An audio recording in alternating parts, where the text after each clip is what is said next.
สวัสดีทุกท่านอีกครั้งนะคะท่านผู้บริหารแล้วก็แขกผู้มีเกียรติทุกท่านนะคะสำหรับวันนี้นะคะดิฉันกุลทรัพย์ชาวชัยสิทธิ์นะคะเป็น CEO ของบริษัท ITTICON ค่ะเราขอยินดีต้อนรับทุกท่านเข้าสู่งาน AI Governance นะคะ Minimize Build Trust and Lead with Responsible Innovation ค่ะในวันนี้นะคะทางเรายินดีเป็นอย่างยิ่งนะคะที่ได้ร่วมงานกับทาง Dataiku ค่ะเพื่อที่จะจัดงานนี้ขึ้นมานะคะและเรากำลังจะพูดคุยในเรื่องที่กำลังจะกลายเป็นโครงสร้างสำคัญนะคะในการใช้ AI ในทุกๆองค์กรค่ะก่อนที่เราจะไปสู่เนื้อหานะคะขออนุญาตพามารู้จักนะคะกับผู้ที่จะเข้ามาพูดคุยในหัวข้อวันนี้นะคะมีทั้งหมด5ท่านนะคะก็ขออนุญาตแนะนำตัวจากดิฉันก่อนเลยนะคะก็พูดอีกครั้งค่ะกุลทรัพย์ชาวชัยสิทธิ์นะคะหรือว่าชื่อว่าแอร์นะคะวันนี้จะมาเป็นโฮสต์นะคะกับในตัวมีตติ้งวันนี้นะคะแล้วก็สำหรับคุณแรนดี้โกนะคะ Dataiku VP นะคะขอโทษค่ะ Dataiku VP นะคะที่จะดูแลในส่วนของDataiku ประจำภูมิภาคอาเซียนนะคะแล้วก็คุณณัฐพรศรีนวลนะคะหรือว่าคุณแซนดี้นะคะ Enterprise Account Director นะคะจาก Dataiku ค่ะแล้วก็คุณแมทนะคะเป็น Matthieu Scordia นะคะเป็น Principal Solution Engineer นะคะจากทาง Dataiku ค่ะแล้วก็ที่สำคัญนะคะวิทยากรคนสำคัญของเราในวันนี้นะคะคุณเจคอบ Beswick ค่ะเป็น Senior Director of AI Governance Solution นะคะที่ในวันนี้เนี่ยจะมาแชร์นะคะแนวคิดแล้วก็ประสบการณ์ต่างๆที่เกี่ยวกับการวางระบบ AI Governance ให้กับองค์กรทั่วโลกนะคะและก่อนที่เราจะไปดูที่เนื้อหานะคะขออนุญาตพามาดูในส่วนของ agenda วันนี้กันนะคะ agenda คร่าวๆของวันนี้ค่ะในช่วงแรกจะเป็นการแนะนำนะคะ ITTICON แล้วก็ Dataiku นะคะถัดมาจะเข้าสู่หัวข้อที่เป็นหัวข้อสำคัญของเราในวันนี้ค่ะคือ AI Governance Deep Dive นะคะโดยคุณเจคอบที่จะมาแชร์ประสบการณ์ต่างๆให้เราได้รับทราบกันนะคะแล้วเราก็จะเบรกกันสั้นๆ15นาทีนะคะก่อนที่จะกลับมาสู่ช่วงสุดท้ายของรายการในวันนี้นะคะก็คือ Q&A และ Practical Dataiku Demo นะคะเพื่อที่จะได้เห็นว่าเราสามารถที่จะจัดการบริหารเรื่องของAI Governance ยังไงบ้างนะคะให้เป็นระบบค่ะแล้วก็ปิดท้ายด้วยมื้ออาหารกลางวันนะคะที่ International Buffet นะคะที่ชั้น5ค่ะสำหรับ Dataiku แล้วก็ ITTICON นะคะเราเป็นพาร์ทเนอร์ทาง ITTICON ค่ะเป็น Official Partner นะคะในประเทศไทยซึ่งเราดูแลอยู่ทั้งหมดนะคะ3บริการหลักนะคะเรื่องแรกเป็นเรื่องของ Training ค่ะทางทีมของเรามีการ Certify ตัวทีมนะคะที่จะพร้อมให้กับดูแลลูกค้านะคะไม่ว่าจะเป็น Training ให้ใช้งานตัว Tool นะคะได้อย่างเหมาะสมและมีประสิทธิภาพสูงสุดนะคะในส่วนของการบริการที่2นะคะเราจะช่วยแล้วก็ร่วมมือกับทางDataiku Global นะคะในการที่จะทำ POC หรือว่า Use Case ต่างๆนะคะตามที่องค์กรต้องการนะคะและส่วนสุดท้ายนะคะจะเป็นเรื่องของ Post Onboarding นะคะหลังจากที่ได้มีการใช้งานไปแล้วนะคะเราจะช่วยดูแลนะคะรวมถึงถ้าติดปัญหาอะไรเนี่ยเราจะช่วยเข้าไปติดต่อประสานงานนะคะกับทางลูกค้าแล้วก็ทางองค์กรนะคะให้มีการแก้ไขงานได้อย่างถูกต้องนะคะถัดมานะคะอันนี้อาจจะขออนุญาตพามาให้ดูเรื่องของไทม์ไลน์กันนะคะว่าณตอนนี้ค่ะไทม์ไลน์เรื่องของ AI Governance ในระดับโลกเนี่ยมีการพูดถึงแล้วในยังไงบ้างนะคะตัวของไทม์ไลน์เรื่องของ AI Governance นะคะจริงๆถูกพูดถึงครั้งแรกนะคะในปี 2021 นะคะโดยสหภาพยุโรปนะคะในตอนนั้นนะคะมีการจัดตั้งเรื่องของ AI Act ขึ้นมานะคะถือว่าเป็นกฎหมายนะคะฉบับแรกของโลกนะคะที่พูดถึงการกำกับดูแลเรื่องของ AI ในโลกนี้นะคะจนกระทั่งนะคะปี 2024 ตอนนี้คือทางตรงนี้ค่ะ AI Act ได้รับการอนุมัติจากรัฐสภายุโรปเรียบร้อยแล้วนะคะแล้วก็จะบังคับใช้กฎหมายนี้นะคะในปีนี้เป็นปีแรกค่ะในขณะที่ทางฝั่งของจีนเองนะคะในปีที่แล้วเนี่ยมีการพูดถึงเรื่องของการgenerative AI product ต่างๆนะคะที่ถูกเจนออกมาเนี่ยจะต้องมีการติด label กำกับด้วยค่ะว่าเป็นส่วนที่ถูกเจนมาจากทาง AI นะคะอันนี้ก็คือจะเป็นภาพกว้างๆนะคะในเรื่องของไทม์ไลน์ที่เราจะเห็นว่าแต่ละที่ทั่วโลกค่ะตอนนี้ค่อนข้างที่จะตื่นตัวกับเรื่องนี้ในระดับหนึ่งแล้วนะคะในขณะที่ทางฝั่งของไทยเองนะคะทางฝ่ายของไทยเองก็เรียกว่ามีต้นกำเนิดนะคะพร้อมๆกันเลยนะคะในปี 2021 นะคะในตัวที่มี AI Act ทางฝั่งยุโรปเนี่ยเกิดขึ้นของทางไทยเองทาง EDDA ค่ะได้ออกแนวทางการกำกับดูแล AI นะคะขึ้นมาแต่ว่าต้องแจ้งอย่างนี้ก่อนว่าในประเทศไทยค่ะอาจจะไม่มีเรื่องของกฎหมายต่างๆนะคะที่ออกมาเป็นลักษณะที่เราบังคับในลักษณะนั้นนะคะแต่อาจจะเป็นเรื่องของแนวทางที่อยากที่จะให้สอดคล้องกับการใช้งานของ AI อย่างมีจริยธรรมนะคะทีนี้ในปี 2022 ค่ะปีถัดมาก็จัดตั้ง AIGC ค่ะที่จะให้ทางองค์กรสามารถที่จะเข้าไปปรึกษาได้นะคะว่าเราจะสามารถที่จะจัดการเรื่องของ AI Governance ในตัวองค์กรได้อย่างไรบ้างนะคะแล้วพอเราจะเห็นว่าในปี 2023 ค่ะ ChatGPT เนี่ย เริ่มเข้ามาแล้วก็มีบทบาทมากๆนะคะจนกระทั่งในปี 2024 ค่ะทาง AIGC เนี่ยได้ออกตัวแนวทางการใช้ generative AI ฉบับปรับปรุงขึ้นมานะคะเพราะว่าเป็นเรื่องของทาง ChatGPT เลยที่ทำให้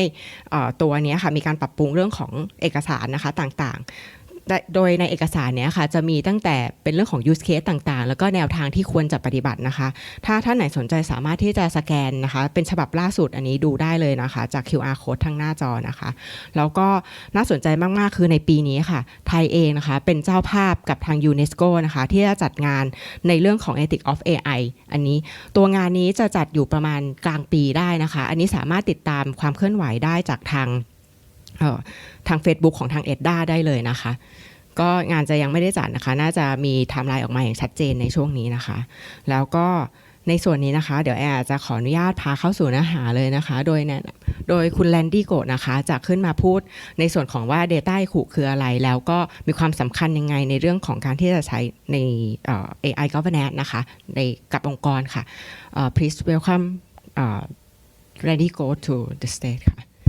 Thank you. Thank you. Morning. Thank you, everyone. My name is Randy Go. I am the Area VP for Dataiku ASEAN. Sorry, I don't speak Thai, so I'm going to speak English here. But if you have any questions, please feel free to ask. I think Sandy and Kunal can actually answer them. But once again, thank you so much for taking your time to come here this morning as we learn more about Dataiku, what we do, and as well as your AI machine learning journey. Okay, so I'm going to stand one side so that I'm not blocking the screen. Okay, you notice that over on the left side, 51% of them thinks that, this, by the way, this is a survey done in 2024, right?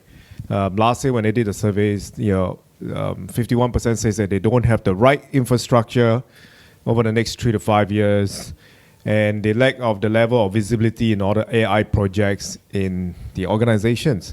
But strangely, 1 year later, when you look at this site, when the survey is conducted, 94% of CEOs actually says that their employees are secretly using the AIs, without their official approvals, and then 94% also agree that the genetic AIs provide an equal and a better counsel on the business decision. What actually all this means?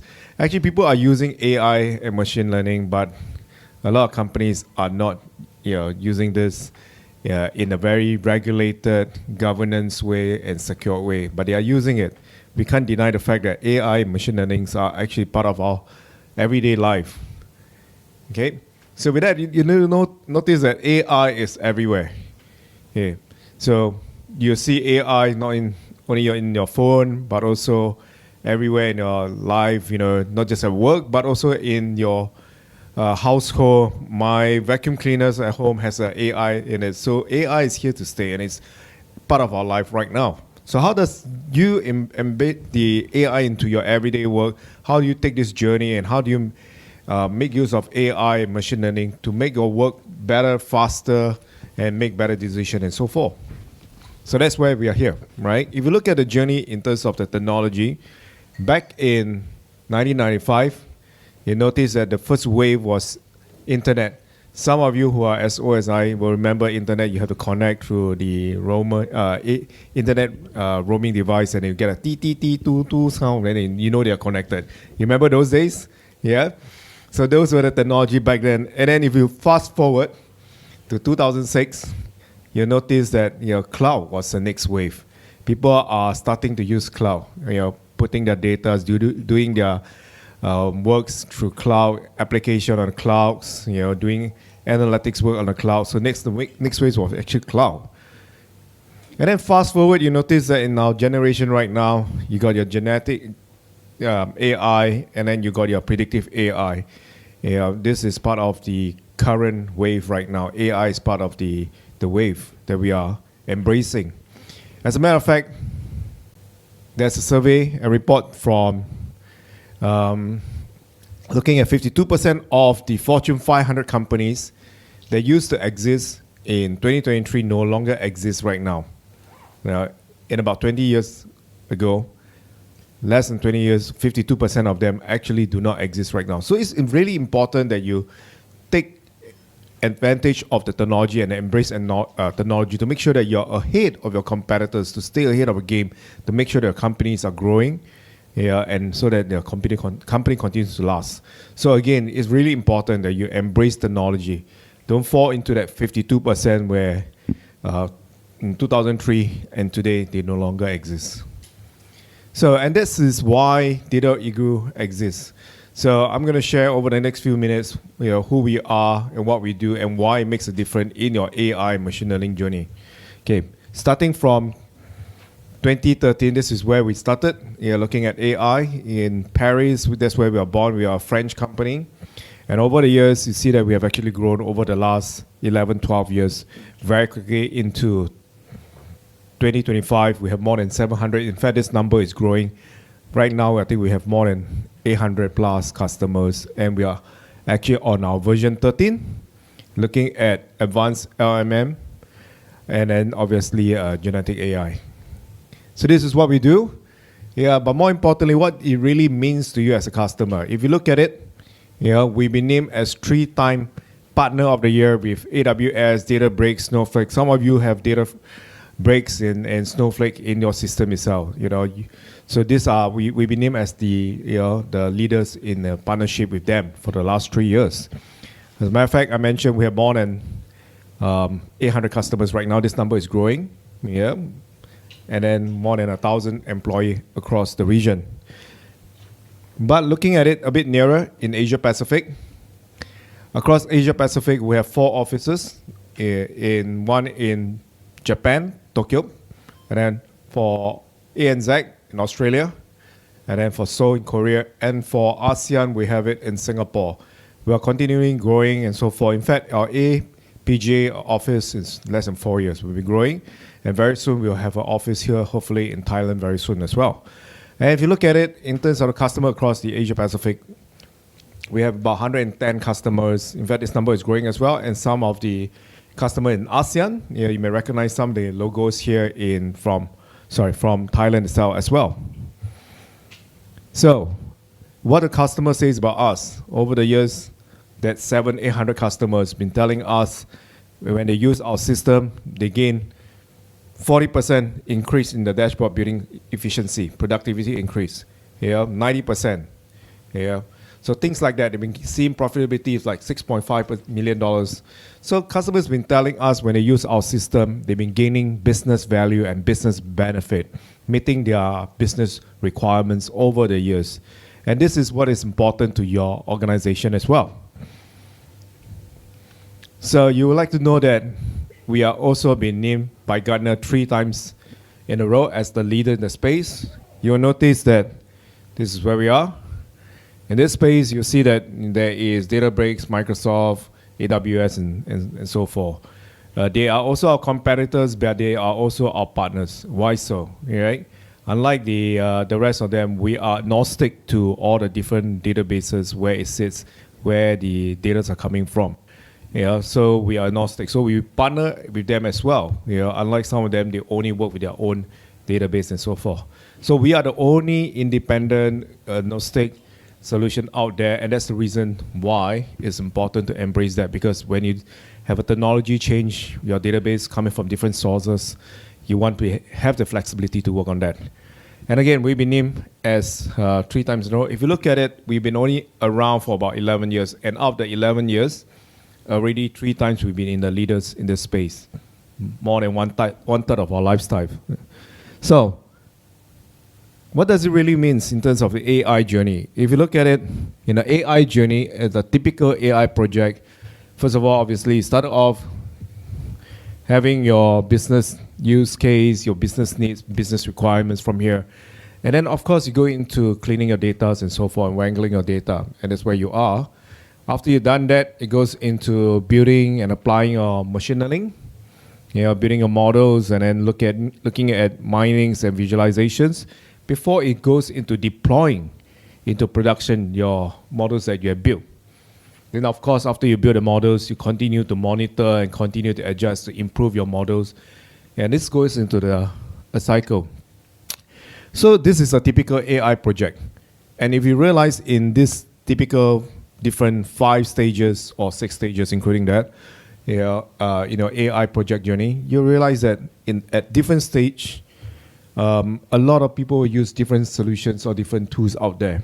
Like in the cleaning stage, they may use Oracle, they may use Excel, MySQL, and different, different solution out there. Likewise, when they go into building the machine learning, they use other solution out there. And then same thing, when they're doing the mining and visualization, they may use other solution and deploying another solution. So if you look at it in that journey, you actually have to use many different software and different applications out there.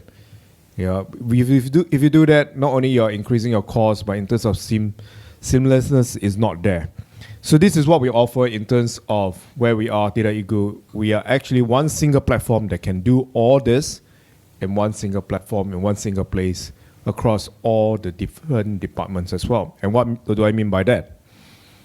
Okay, so again, coming back to taking just now that picture and looking at it, you can do all your data logging, cataloging, connectivities, your data preparation, your machine learning, your data modeling, and then your deployments all in one same platform in Dataiku, instead of looking at 5, 6 different software and tools out there. You're looking at using just one single applications, one single platform to do all the things.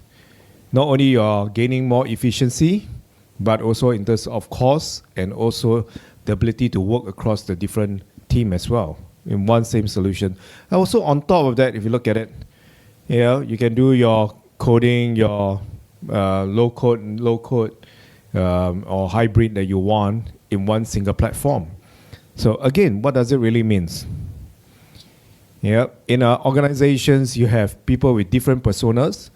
While Dataiku is fully capable of supporting all the data scientists, but it's not limited to just data scientists. It's meant to one solution for different personas. When I say personas, I mean different role in an organization.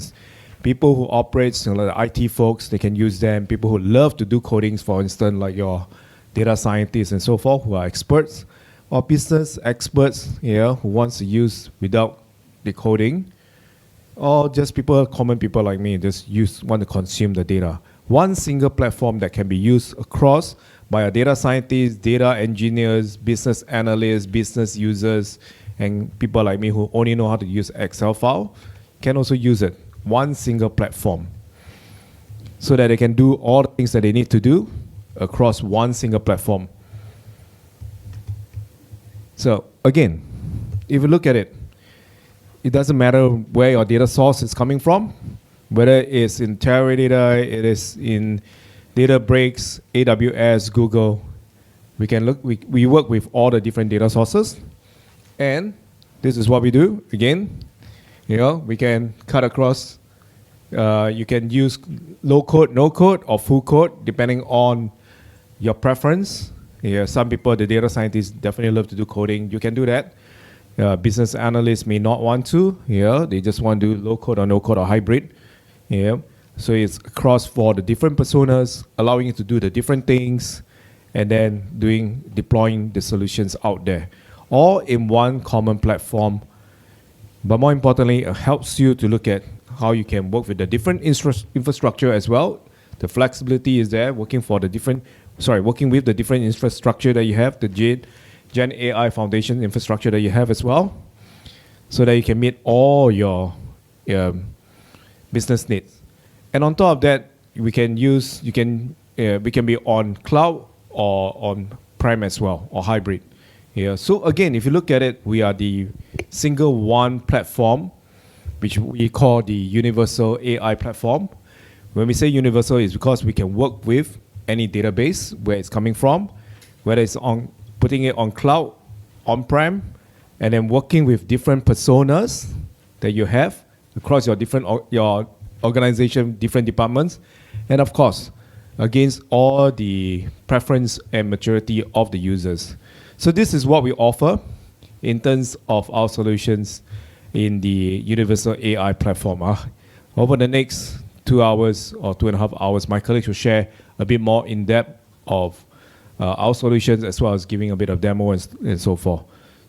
So with that, I'm going to pass over to my colleague here, Matt and Jacob. Are you guys coming up or okay? Hi, everybody. Hi, my name is Jacob Beswick. I think that was an intro. I also don't speak Thai. So as for who I am, I'm the Senior Director for AI Governance Solutions at Dataiku. I think you might have heard a little bit about this, picking up on the English words. When I joined Dataiku in September 2021, previous to that I was working for the UK government. I'd been there for a number of years. And thank you. I wasn't speaking. I was like... Previous to that, I was in the UK government. I'd been there for a number of years. I covered a lot of things: AI adoption, how to get organizations to use AI more. But then, more relevant to today, I was also working on AI regulation and then AI governance topics. So, as I mentioned, I joined in September 21. I now lead a team. We work globally. We work with customers directly, but also support partners to work with customers in order to implement governance practices in the product. Today, I'm going to talk to you about a few things. I'm going to set some context. You saw a little bit of that earlier in the introduction. We'll set some foundations. What are the key concepts we're even talking about? What does AI governance mean? We'll then define governance readiness. So given where you are today, which might be very early, what are the steps you can be taking to think about AI governance? Next, we'll put those kind of AI governance foundations or readiness foundations in action, and we'll do a little bit of a product walkthrough and give you some examples of how organizations we work with are actually implementing governance in the product. So first, context. We work with organizations globally, as I mentioned. I think for a long time, companies, no matter where they are, no matter what sector they're in, have been kind of, this message has been reinforced, you should be using AI more often across the business. And we put that in language of scaling. So organizations globally are incentivized to scale the use of AI. From our perspective at Dataiku, we think there are a number of ways in which this can be made possible. But these are the kind of core pillars from our perspective. The first is democratization, getting more people involved in the development and use of AI. Next is acceleration, moving faster from having a great idea to putting it into production and actually operationalizing it and using the product. And then finally, where my focus is, trust. Now, when I say trust, I'm really talking about confidence. How do you make internal stakeholders confident to use AI, right? This is confidence relating to the development process of AI products, but also their usage. And from my perspective, it's only through having confidence that people are incentivized to use these things and therefore kind of play back to that kind of incentive structure I mentioned earlier, which is use more AI because it has net benefits to the business. Am I speaking too fast, by the way? No? Okay, cool. So why trust? What's the urgency here? Just some headlines, right? So if we think from an external perspective, we're in this new landscape, which you heard earlier, where there are things like regulation, there are things like standards, there's these global and domestic expectations around what AI development and usage should look like, right? And so getting prepared for that requires kind of thinking about what AI governance is and how it might, be a benefit. Next is the fact that sometimes AI systems or products go catastrophically wrong, right? And they're taken to market, they're productionalized, and then not shortly after being operationalized, they're pulled because something has gone amiss. And the message here is that losing trust can happen quite quickly. And so there's an incentive to think about how do we make sure that that doesn't happen. And then finally, generative AI is everywhere. We're all talking about it. We're all exploring it. It introduces new things, risks, considerations. First, we're now in contractual relationships with third parties to access the models that they're providing. And part of those contracts includes data sharing back, potentially. But there are also kind of model level considerations, hallucinations, error, being error prone, et cetera. Not to mention IP topics, but we won't get into that. We can think more internally. So if we're thinking about trust from an internal perspective, what is it doing? Well, it helps to grow confidence. Remember that idea of trust. So growing confidence in stakeholders, whether they're senior stakeholders who have oversight over an entire area of the business or the entire business. It gives them confidence that they're not exposed to risk, that they're hedging their risk, et cetera. And that takes us to the next point. It's really about identifying and mitigating risks, giving that confidence to those stakeholders. And then finally, it helps to improve oversight. So with trust, kind of approaching a trust-embedded approach helps that kind of oversight of what's happening across the business. Where did this all come from? I think you've gotten a little bit of this already today, so this is going to be very high level. From my perspective, there was a trust big bang. I put the quotes in the wrong place. It should be big bang. In 2018. At this point, we heard things like human-centric, accountability, transparency, explainability, these things that we were being told at the global level mattered.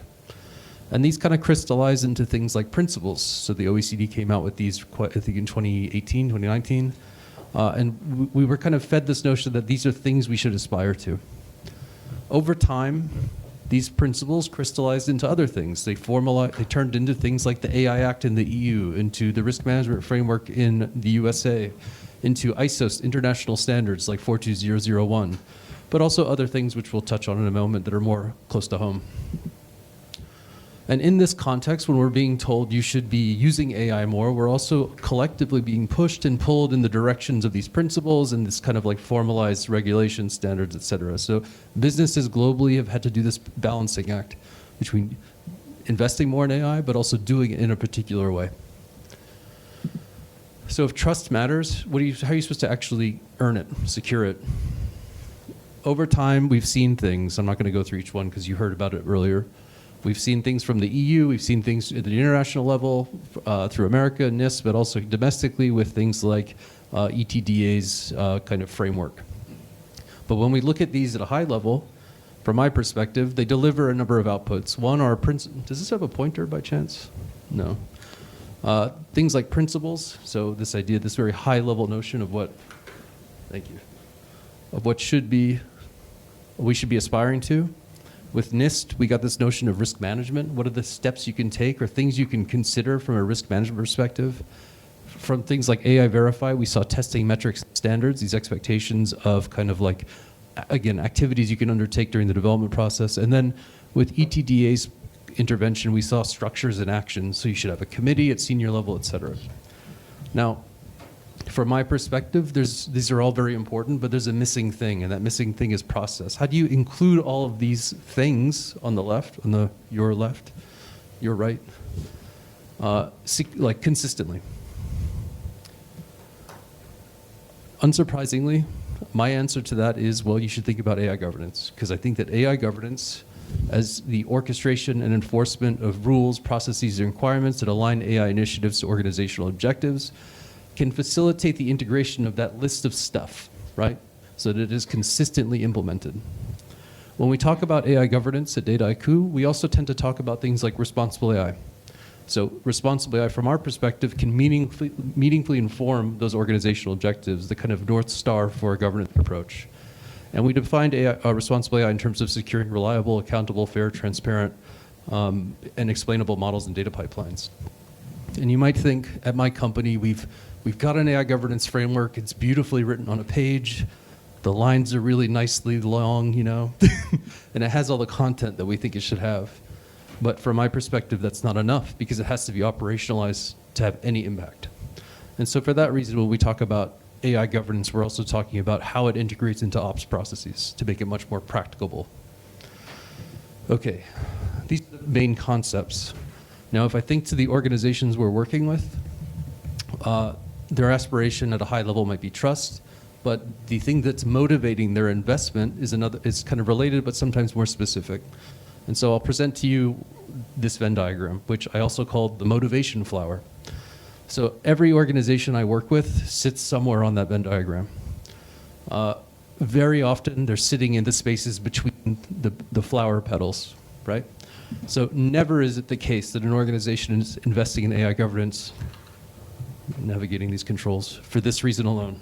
Nobody's moving just because of values and ethics. What they are doing is, or excuse me, I'll go through the rest of the flower. Next, organizations are also thinking about this idea of risk management, and in legal context, compliance. Next, organizations are thinking about AI governance and how it services securing and automating MLOps, which can be quite interesting, and I'll talk to you about a use case later where it's extremely complex. Next is this idea of value monitoring. what is our anticipated value from a proposal, and can we assess that kind of expectation across time? And then finally, if I'm talking to very senior stakeholders, going back to that idea of AI scaling, they tend to say, well, we think that our priority right now is scaling AI usage, and we think AI governance can play a role here. Very high level. If I prod them and I suggest to them maybe think about the details, why do you think AI governance can play a role here? Well, we get into this idea of, well, if I'm bringing more people into the development and use of AI, I could be introducing risk, right? Because these might be non-specialists. They might be operating in a space that has some sensitivities or security considerations. And then finally, if I'm bringing more people into the development and use of AI, I want it to be efficient. And so it becomes a conversation about MLOps. So as I mentioned, organizations tend to sit in these spaces, right? And I have a few that sit right in the middle. But there's no right or wrong answer. I'd encourage you to think about it from your and your company's perspective. Where do I sit? So it's one thing to say AI governance is the vehicle for kind of filling that process gap. It's another thing, and if I walked away, I imagine you'd have a lot more questions and answers. I think there's things to consider at this point. So if you're early on in your AI governance journey, the next couple slides might be helpful. I call these readiness. I call this approach kind of governance readiness, which is really just about kind of preparing your thinking about what AI governance is, why it can help you, where you are today, what are your priorities. It's setting the foundations, and that takes us to foundations. So I'm going to walk through a few slides. Actually, I'll go back. You'll see on each end, I'm going to show you 5 kind of rows. Each represents a spectrum. There's a low end, and there's a high end. High end represents kind of more mature, low end, less mature. The first is framework understanding. So the pitch here is that in order to kind of begin investing time and resources into AI governance, you need to understand what you're aspiring to. So this could be a regulatory framework. It could be guidelines from a regulator. It could be an internal policy, something that you can kind of pin your focus to, which allows you to kind of build out what AI governance is and how it can service your organization. At one end, there's a complete understanding of requirements, so it's very mature. At this end, we have zero awareness, so there's absolutely no notion of a framework. Everybody's kind of looking around still, and that's okay. Next is the role of leadership. So leadership plays a pivotal role here, because what I've seen happen in some organizations is leadership has not given a mandate, but teams take up their responsibility, and they're pushing things upwards. And so it's a bit of a battle. On one end, we have leadership with very little awareness, kind of like the scenario I just explained. So they're not prioritizing anything. They're not indicating or designating sponsors or people to push it forward. On the other hand, leadership has a sense of what they want to do, right? They might allocate a responsibility to somebody at the leadership level, maybe the CDO, maybe the CLO, maybe. There might be a strategy in place. What's our timeline here? What are our aspirations? And there might be a rollout plan. This is how we're going to make it happen. The next foundation relates to responsibilities. So who should be doing what? In this world, there's no team awareness. They don't know what they're supposed to do. No individuals know their role in the space of AI governance. They're just oblivious, right? Because nobody's told them, this is our strategy, this is our plan. At the other end, we've got RACISO, responsibility, responsible, accountable, et cetera. Basically, roles and designations are really clearly articulated. People know what their function is in the context of AI governance. We have key owners of specific activities. They understand how they relate to one another. There's only 2 more foundations. We're almost there. The next foundation, AI governance itself. Remember, these are rules, requirements, and processes. It's the kind of roadmap for implementation. There might be either varied practices. At this end, the low end, there's either no practices in place, or there might be highly varied ones. Highly varied actually happens quite often. So you have different teams across an organization kind of saying, you know what, I think AI governance should look like this, and it might not be perfectly overlapping. And so if that happens, remember, and then this framework understanding evolves, leadership evolves, and responsibilities are allocated, this becomes a bit of an inefficiency. I might look at the other end, where it's kind of more mature, where we have policies and processes that are implemented purposefully and coherently, right? And then the final foundation, kind of bringing it all together. So imagine a world where we've got all this. framework is well evolved. Leadership has designated things. We've got responsibilities well allocated, and AI governance process is established. And then the final foundation from my perspective is tooling. Tooling is very powerful here. If you can have a world where remember, this is all on this end, and then there's no tooling. And so what results is that people figure out their own approach. So it might live in Excel spreadsheets, it might live in meeting notes, it might live in conversations, decisions, documentation, etc. And that's problematic because you're not generating kind of your audit logs, you're not generating kind of proof that decisions have been taken for the right reasons, etc., etc. On the other hand, you might have a tool that accommodates all of the above, right? And it facilitates the centralization of information, consistent implementation of AI governance because everybody has the same tool to use and follow, and so on. I can pause for a moment and take any questions. We can make this interactive. Do we have any kind of questions? And it's okay if we don't. Yeah. Okay, from the 5 components here, which one do you think is the hardest one to do? I missed the most important part of your question because it was. From the 5 components Yeah. here, do you think which one is the hardest one? The You, difficult you must do this one. Yeah, the most difficult one. From my perspective, The most difficult. the most difficult. Oh.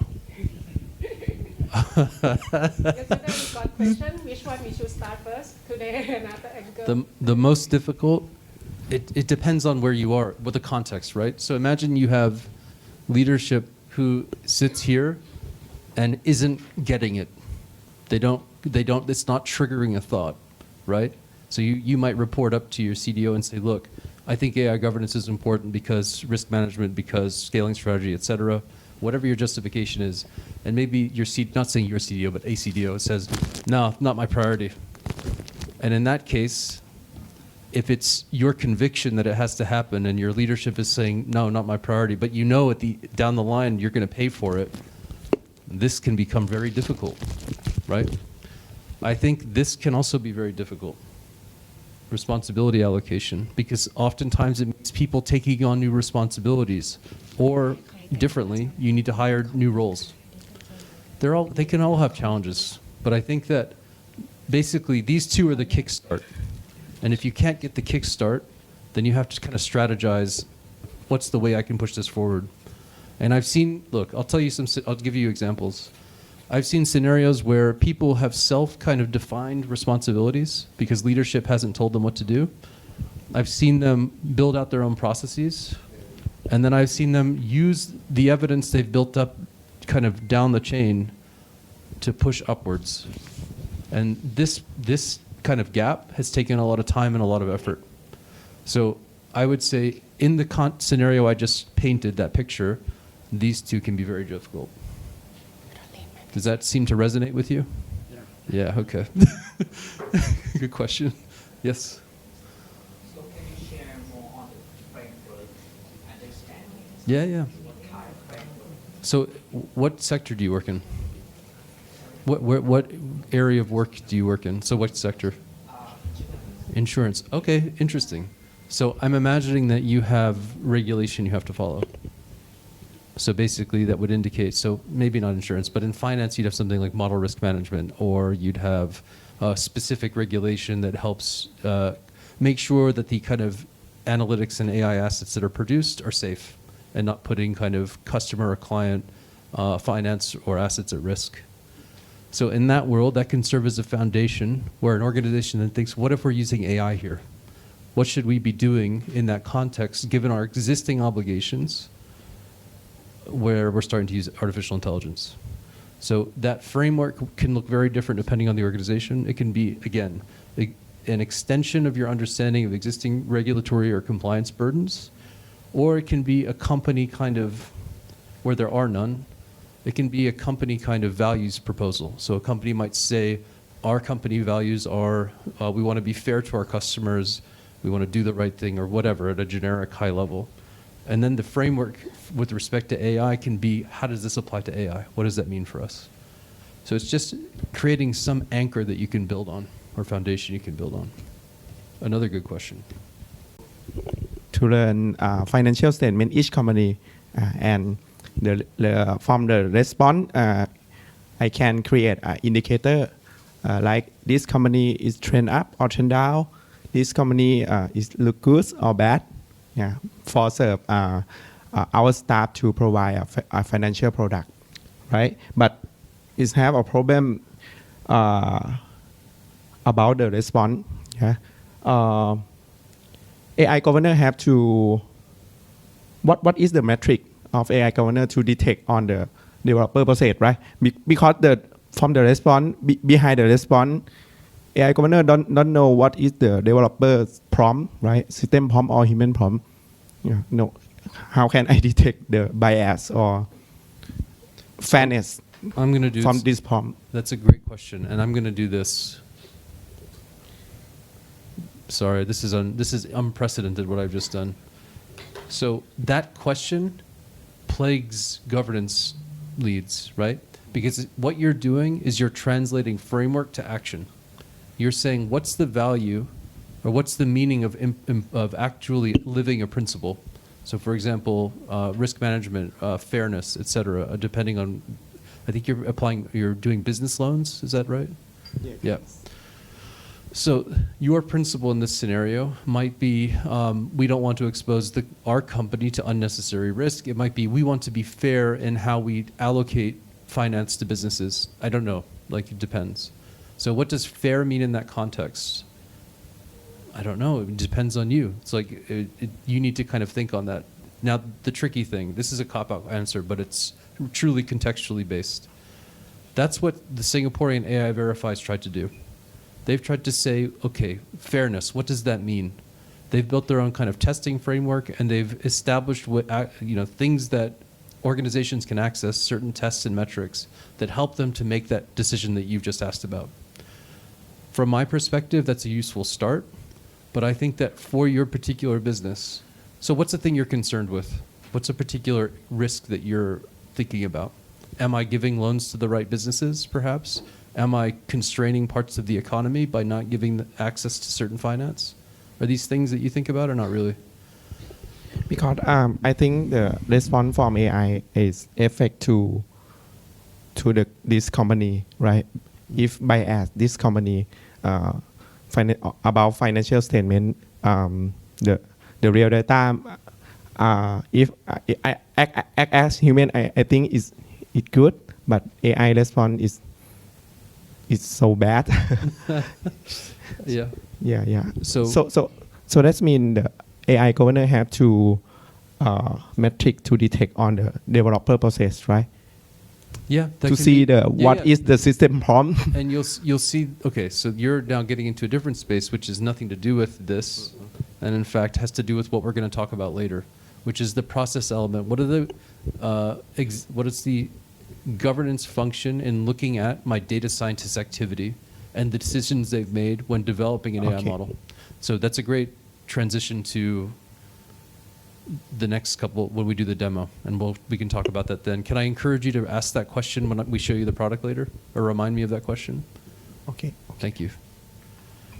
Okay. So from continue from the first question, sometimes I use what is the metric to choose the AI model?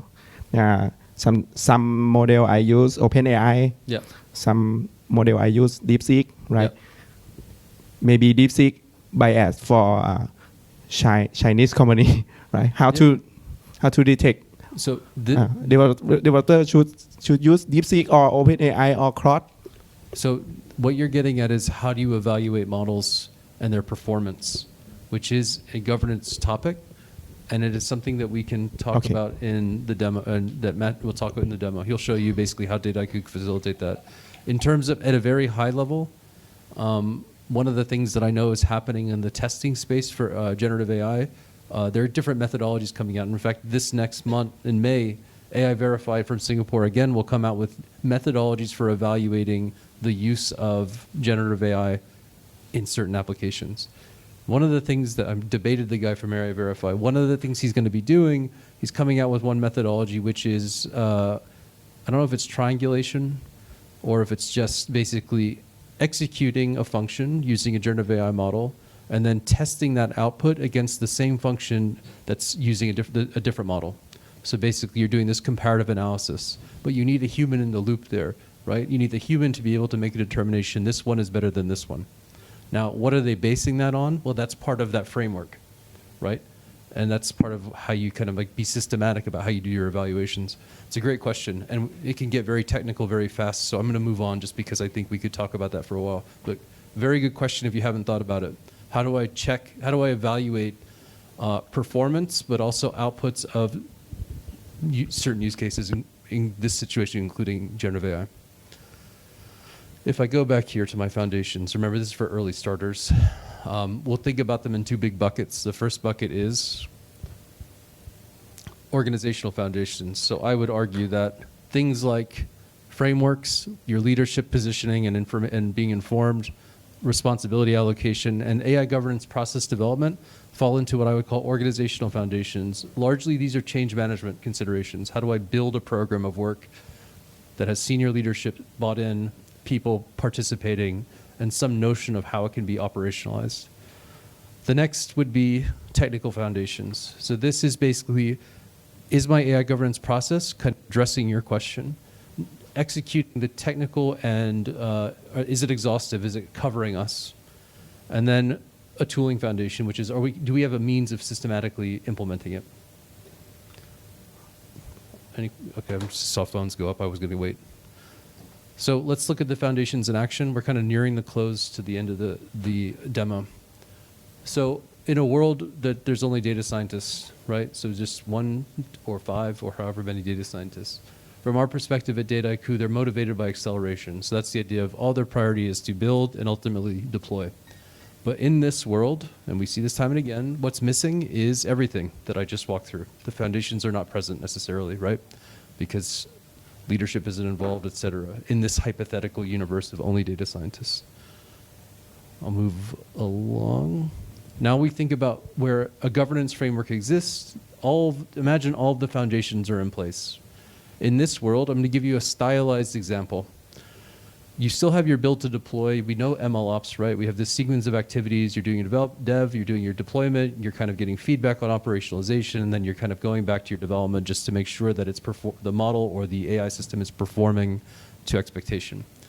So in this world, you might have a business lead say, I need this use case yesterday, and they're making that request on your data scientist. But before your data scientist grabs it, in this world, you have something like a governance manager. So it could be called governance manager, it could be called something else, where they say, I need to qualify your request, and I'm going to qualify it against the framework that we have established. Is it introducing risk to the business? Is it kind of non-risky? Is it potentially have high value, et cetera? Of course, your DS comes back, they're going to do their development work, they're still part of this, and they're going to push out something that's ready for operationalization. But before that happens, the thing they've built needs to be assessed. It needs to be kind of understood against the governance kind of framework that's in place, which can include, again, a risk analysis. It can include certain metrics, fairness, bias, et cetera. And then once it passes, right? So once an analytics lead, the data science manager who can look at it from a technical perspective, the governance manager looks at it from kind of a risk to business perspective. We've got operations who then assesses, can we actually operationalize this? Do we have the right infrastructure? This has security considerations. It has reliability, robustness considerations. And then that gets pushed forward to deployment. We've got the MLOps lead who's kind of having a centralized view over all things that have been put into production. We have the head of data scientists who needs a bird's eye view, a sense of basically what's everything that's at play, what's its status, is it deployed, what's its governance status, has it been validated and checked? And they're looking at it from the perspective of not only kind of operational management, but also risk exposure. What's everything that falls under my remit and what am I responsible for? That MLOps lead is still here, and they're looking at operationalized AI assets from the perspective of, is it performing to expectation? And those expectations will be set all the way back here. That governance manager sits alongside them. As this AI system has been operationalized, is it introducing new risks to us? And then finally, any feedback that either the ops lead or the governance manager have goes back to the data scientist who then actions whatever's required of them. I see cameras. I'll wait. Okay, cool. So moving along, what are the vehicles for executing this from a tooling perspective? I'm going to go into the tooling foundation. From our perspective at Dataiku, you need something like unified oversight. You need the ability to oversee all of your assets, including their kind of status of development and governance.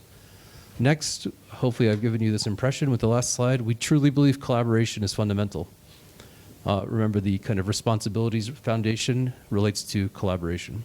You need the right people involved at the right time, their responsibilities well scoped, and those interactions can be repeatable but also kind of coherent.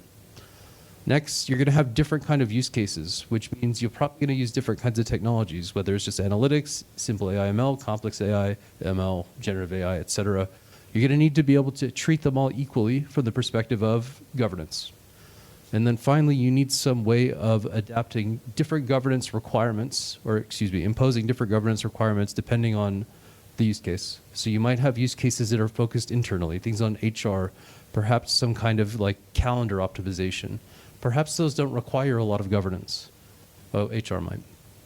And then you might have situations like yours, insurance and finance, which you would probably want to impose kind of more rigid or not as relaxed governance requirements.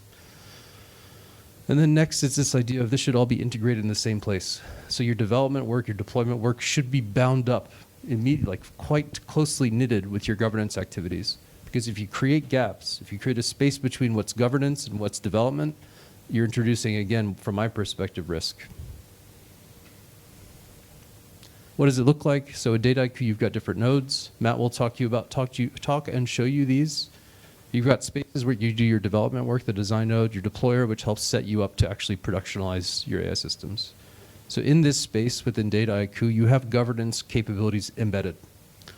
You've got the ability to have auditable and explainable content through your versioning, reproducibility, model explainability, different metrics, your ability to kind of basically test and evaluate models. You have your unified operationalization, so it's end-to-end, right? This is the space. In this space, you are coming up with an idea, developing it, pushing it towards production, and in this capacity, you have these features. And then finally, post-deployment, you have monitoring and control capabilities. We have something called unified monitoring. You're able to ensure that things that have been deployed are performing to expectation. And throughout all of this, you have audit logs. So you have content, you have evidence of who's done what when. And this is important in some industries, especially if they're highly regulated, because you need to be able to have that content if you are asked for it by either your bosses or a regulator. So this is governance features embedded, but now we can think of a world where the infrastructure looks a bit different. So you still have this space where you're doing your development. You still have this space which is pushing you towards production. But now I have a new space just for governance. And in this new space is where I can embed processes that reflect the requirements of the organization, of international entities, whatever. An important thing to tell you about govern is that you can also implement a policy that protects your production environment from unvalidated products, which means that in govern, you're able to exercise and enforce a review and sign-off process, which is quite powerful, and all of our customers using govern leverage. What comes with govern? Different capabilities. So out of the box, you get a standard workflow. So you have a workflow-based approach, and I'll show it to you in the product shortly, that is at the project, model version, and bundle levels, and you'll hear more about what those objects represent later. You have the ability to qualify your proposals and your projects against different considerations, risk, feasibility, value, and explain why, right? So this is important to explain.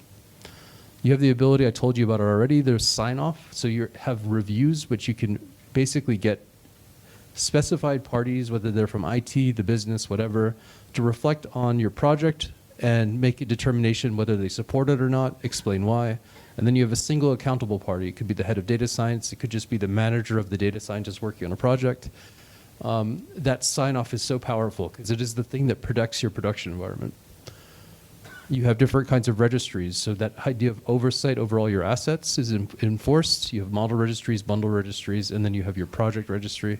And then you have the ability to group your projects by business initiative. This is quite powerful. Think about this. So you have, let's say you're a not complex business. You're a single business. You have 5 parts of the organization. Each does a specific thing, each with a specific head. So in your world, you're one of the 5. You're doing business loans. The head of business loans wants oversight over all the projects because they need to understand what can my team operationalize and make use of. You can group your projects by that area, so business loans. That head of business loans can see this is the status of everything. So bringing all this together, you've got a centralized analytics and AI control tower. But things can become more in depth. So in a world where you bring in customization, you can build your workflows to meet your specification. You can implement advanced qualification. So this is interesting, right? Because the qualification out of the box is on a project as it starts. In this world, you can now qualify proposals for projects. Remember that business user in the MLOps virtuous circle, that business user who sat up here, their request could be qualified, saving your dev or your data science team time if basically it's not approved. You still have your sign-offs, but now you can enforce more if that's required. You have your registries, but now you can create new ones. You can have a generative AI registry. You can create unique registries for different areas of the business, for different model types, whatever. You can implement generative AI governance, and then you can integrate custom pages to meet your requirements. Oftentimes, our users are using these for dashboards. In addition to these extended capabilities, you get more. My team, we build solutions. So the solutions we build are like an EU AIC solution, an ISO 42001 solution. Those are readily available to our customers. You have the ability to govern AI products and assets that are not developed in Dataiku. And then finally, you can integrate with other systems, pulling information, say, from a data governance tool or from a project management tool. We'll do the product walkthrough momentarily. The first thing I just want to show you is this, and then I'll hand over to Matt. So here's 4 examples of what our customers are using the product for today. I'll go this way. We'll start here, a global manufacturing company that's R&D intensive. So this organization has compliance burden, but actually they look to the tool, really emphasizing operational efficiency, that MLOps element. They started off with 5 tools across the organization that they were using for governance, project management, et cetera. It was a lot of money, a lot of time to manage, very inefficient. And they looked to our product, Govern, as a way to basically replace those 5 tools and bring in that functionality into a single place. And they were able to do this in a really interesting way. And I can talk through it later when you actually see the product so you know what I'm referring to. But as a consequence of doing this, they've built out and secured audit trail documentation, and then basically reviews and sign-offs implemented in numerous ways relating to things like allocating actions and responsibilities and signing off when things have been complete, et cetera. And as a result, again, they were able to secure this complex process because it's a highly specialized kind of space they work in, giving the organization confidence, ensuring that data scientists who work across the world are operating similarly. The next is a European bank and insurance company. So this is an interesting organization. They've got I'm going to draw it with the laser, which hopefully is helpful. They've got a kind of umbrella, and under that umbrella are 5 subsidiaries, right? Each of those subsidiaries are doing something relatively unique. One's an investment arm, one's a bank, one's an insurer. All of whom had to follow model risk management practices, so highly specialized to FSI, none of whom wanted to do it the same way. Now that said, they all had their kind of unique approaches, but the umbrella wanted data. They wanted to understand what was happening across. So we were able to work with them and build out an approach that was flexible to meet their requirements, for each of the 5 organizations. That umbrella organization got that kind of what we call metadata capture, right? They were sufficiently happy. And it was actually a complex process, but we were able to implement it. Next, we've got a global logistics company. They have no compliance burden. They owe nothing to anybody. However, they work with partners, and they wanted to make partners in every port, literally. They wanted to make sure that they weren't introducing any risks to their partner organizations with their AI systems that they were deploying. So with that in mind, they had no notion of a framework. They didn't know what they needed to do. And so they looked to us for inspiration, and we helped them navigate a few different existing texts, so things like EU AIC, things like ISO 42001 in particular, pull out requirements, engage with them, figure out which ones resonated with them, which ones were relevant to their practices. And as a consequence of all this, they implemented a process that really prioritized risk management. And then the final is a global financial institution. This organization, bosses were saying, use AI more. But also the regulator was saying, prove to me that you're not using AI irresponsibly. And so they had to do this balancing act of scaling usage while also kind of building out a compliance process. And they did that quite successfully. That's it for me for now. So I'm going to hand off to Matt, who's going to actually show you the product and what this all looks like. Thank you. Thank you, Jacob. So actually, Matt, right? Yeah, just now as Randy showed that actually we started in the past 11, 12 years. Matt, actually he graduated in Master of AI. And after that, he joined us as an intern. He was our employee number 1 until now, 12 years so far. And he I'm lucky enough, I'm lead of a Thai market, right? And he transitioned from data scientist, head of data scientist in Singapore, and now he support as a principal solution engineer for Thai market. So I think if you have any questions, not only our products, he have worked with many global brands because he based in Paris. He also based in Singapore. The global brand in Singapore and so in Paris, he worked with many of them. Yeah, feel free to chat with him during the break as well. Yeah, I think you will get some insight on what's happening in other market. Over to you, Matt. Thank you, Sandy. Hello, everyone. So I'm going to show you a demo of the Dataiku products. I'm going to divide this demo in a few parts because governance is a lot of topics, so I have a lot of topic to cover, but maybe I'm going to start with an overview of the platform because maybe some of you doesn't even know what is the Dataiku platform. So I'm going to start with the big pictures, and then I'm going to explain how we have done, the data governance inside of the platforms and the AI governance, the MLOps, the govern node, what it is, and how we monitor the project in production. So it's quite a long demo. Don't hesitate to ask a question during the demo if you want some details. We can make it interactive, okay? So Dataiku, it's a platform that we have started 12 years ago. At the beginning, it was just a platform for the data scientists, but with the evolution, now we like to call it a universal AI platform. Why? Because you can combine in this platform your analytics, machine learning, and also now the Gen AI.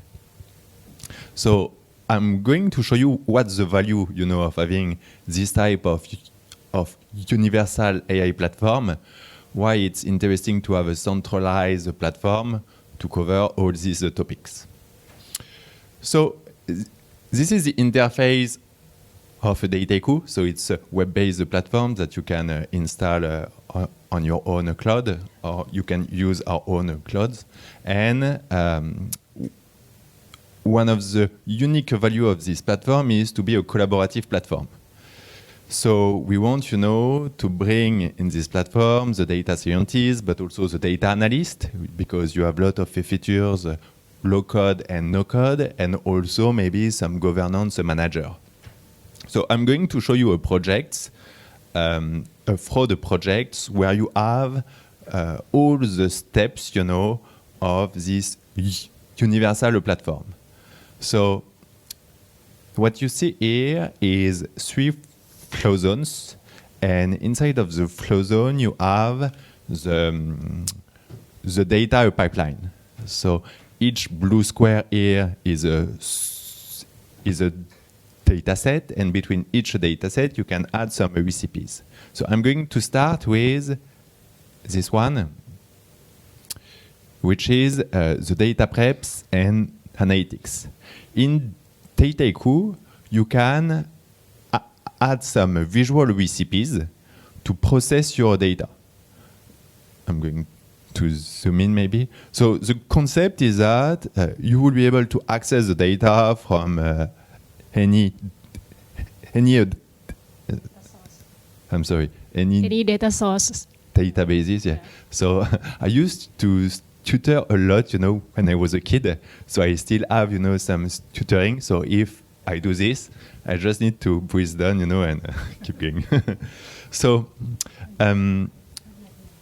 The concept of the visual recipe is to give an interface for business users, data analysts, but also as myself as a data scientist, if I want to go fast, and I want to filter the data, do the data cleansing step, I will have a lot of processors that I can use to quickly, visually modify the data and generate, a new data set. We often say, that in a data science project, it's taking a while, to modify the data, to do the data cleaning step. So the goal is to go fast on this and to help you to have, an interface where you will be able to visually see the data, spot some anomalies. So here I can see that in this column, maybe we expect to have a country and EU is not a country. Then maybe I want to add a step here to extract from the dates some dates components or the holidays. So I will be able to use all these steps to go fast and to do what we call, the feature engineering step. How I'm going to transform the raw data into a data that I will be able to use for my AI models. So that's usually the first part of a project. The second part of a project is the machine learning part. Once you have done a training set and you have a data set with all the features that you can use to train a model, we have here a lab interface where you can train either some auto-ML prediction. So the auto-ML, it's the typical supervised learning. So the classification, the regression. We also have some visual interface for the time series, the causal prediction, and the unsupervised learning, the clustering. So in this interface, you will find all the configuration to specify, how do you want to train the model. So from the splitting of the data set, what we call the cross-validation, to how we want to use any type of feature and what type of algorithm you want to use. So we integrate with open source machine learning libraries to provide an easy and a fast way, for the data scientists to build their models. At the end of the process, once you have trained the model, you will be able to compare them on this screen and to see the evaluation and to see which model performs the best. Once you have your best model, you will be able to deploy it in the flow, and so now it's part of the process. And so you can go to the next step, which is maybe the deployment in a production of this model. Now, in Dataiku, you can also use what we call the LLM recipes. So the LLM recipes are recipes that can leverage LLMs. So we have this concept of LLM mesh, which are all the connections that you can do to the LLM provider. So it can be OpenAI, Anthropic, Hugging Face.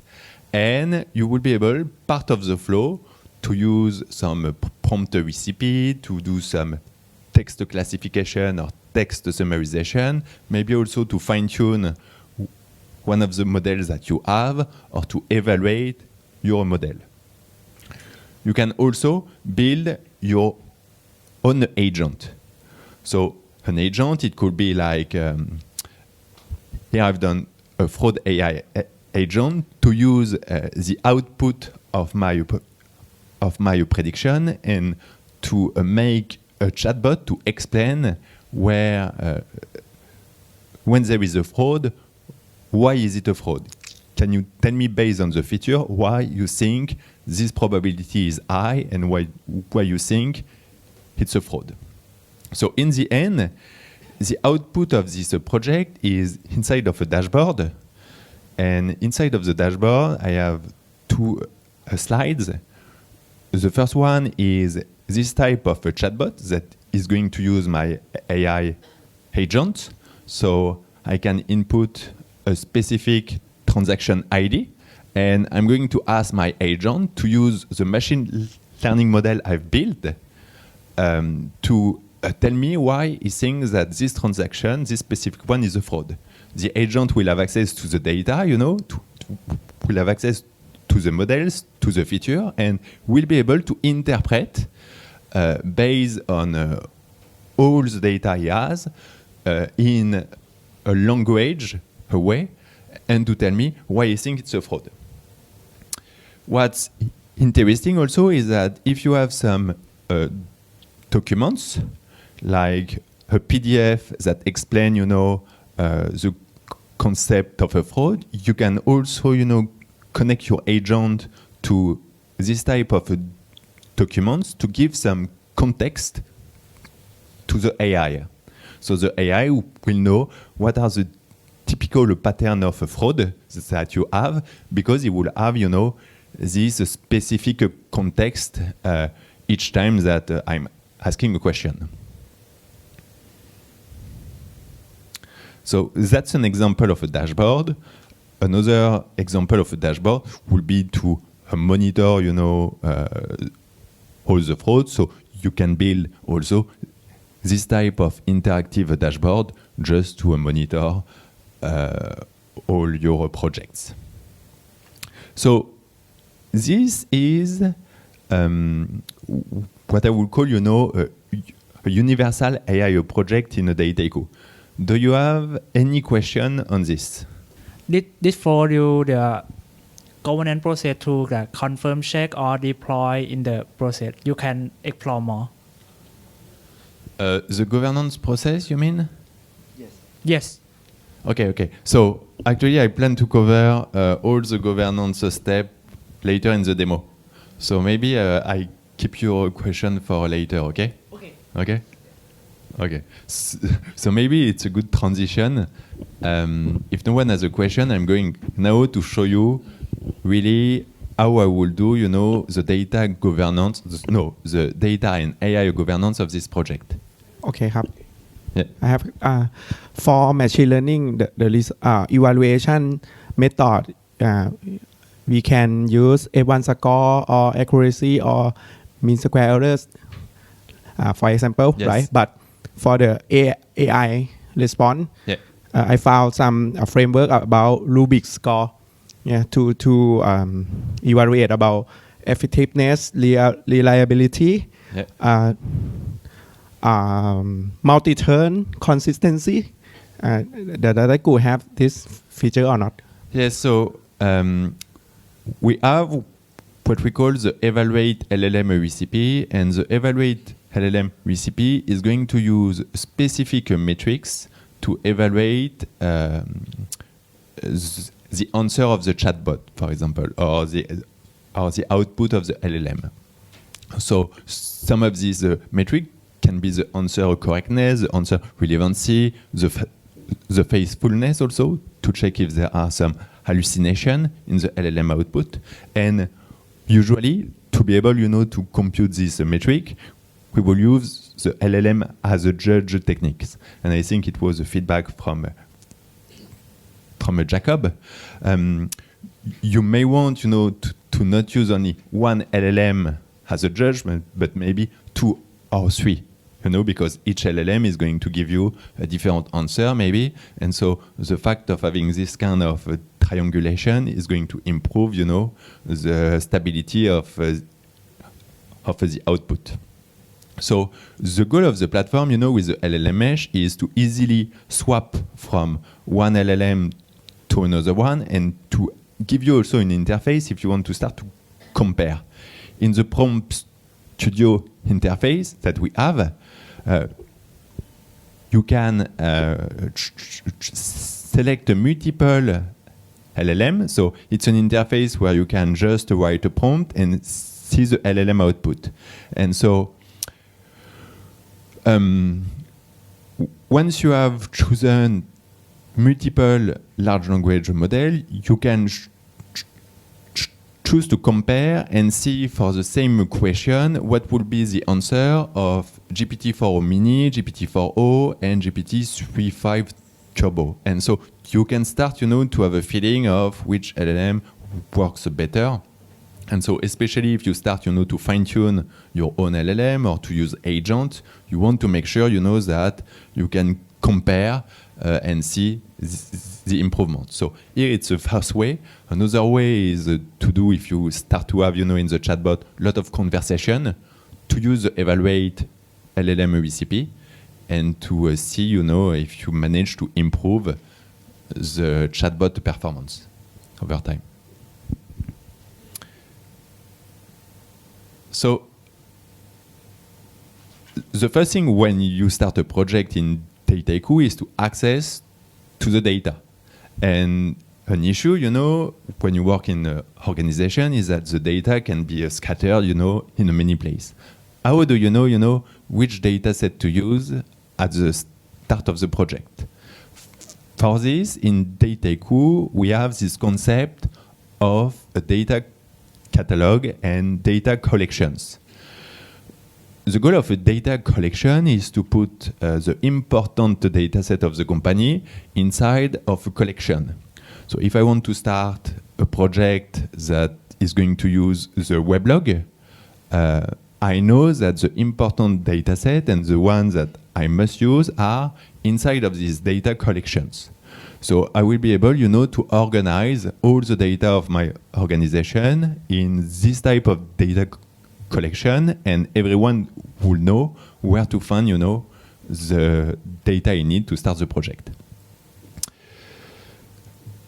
What's the important part also of this is to understand who owns the data. So if, let's say, I've done this process, of making a trend set with all the features, I have now a training data set that has a lot of value for this use case, but maybe I want someone to be able to reuse it for another project.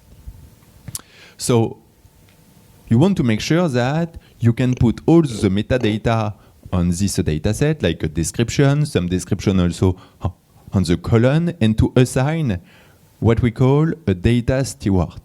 A data steward is who owns this data set, and if I have a question about this data set, who I should ask the question, who is the owner of the knowledge of this data. Also, you want to make sure that you can understand, if there is a new feature that you don't understand in this data set. You have this concept of data lineage.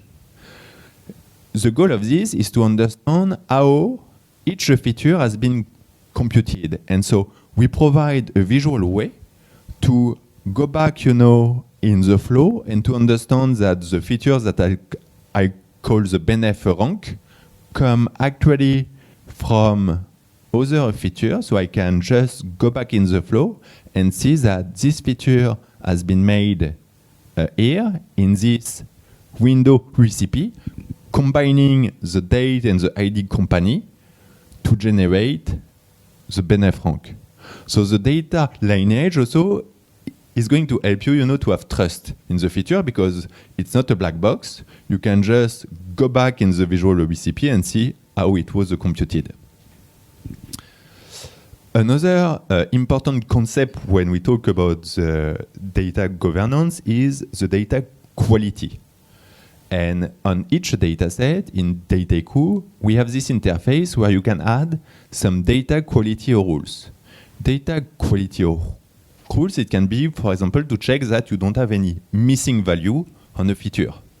So we have some template and you can make your own rules to check that a column is in average rounds, that you don't have any missing value, and it's something that you will be able to track each time that you automate, this project, and to get some notification, some alert, if there is an issue, an anomaly with this data set, which is important because if you don't notice it and you retrain the model, as now all the model impute the missing value or take all the feature, you will not able, to notice that there is an issue with the data itself before training the model.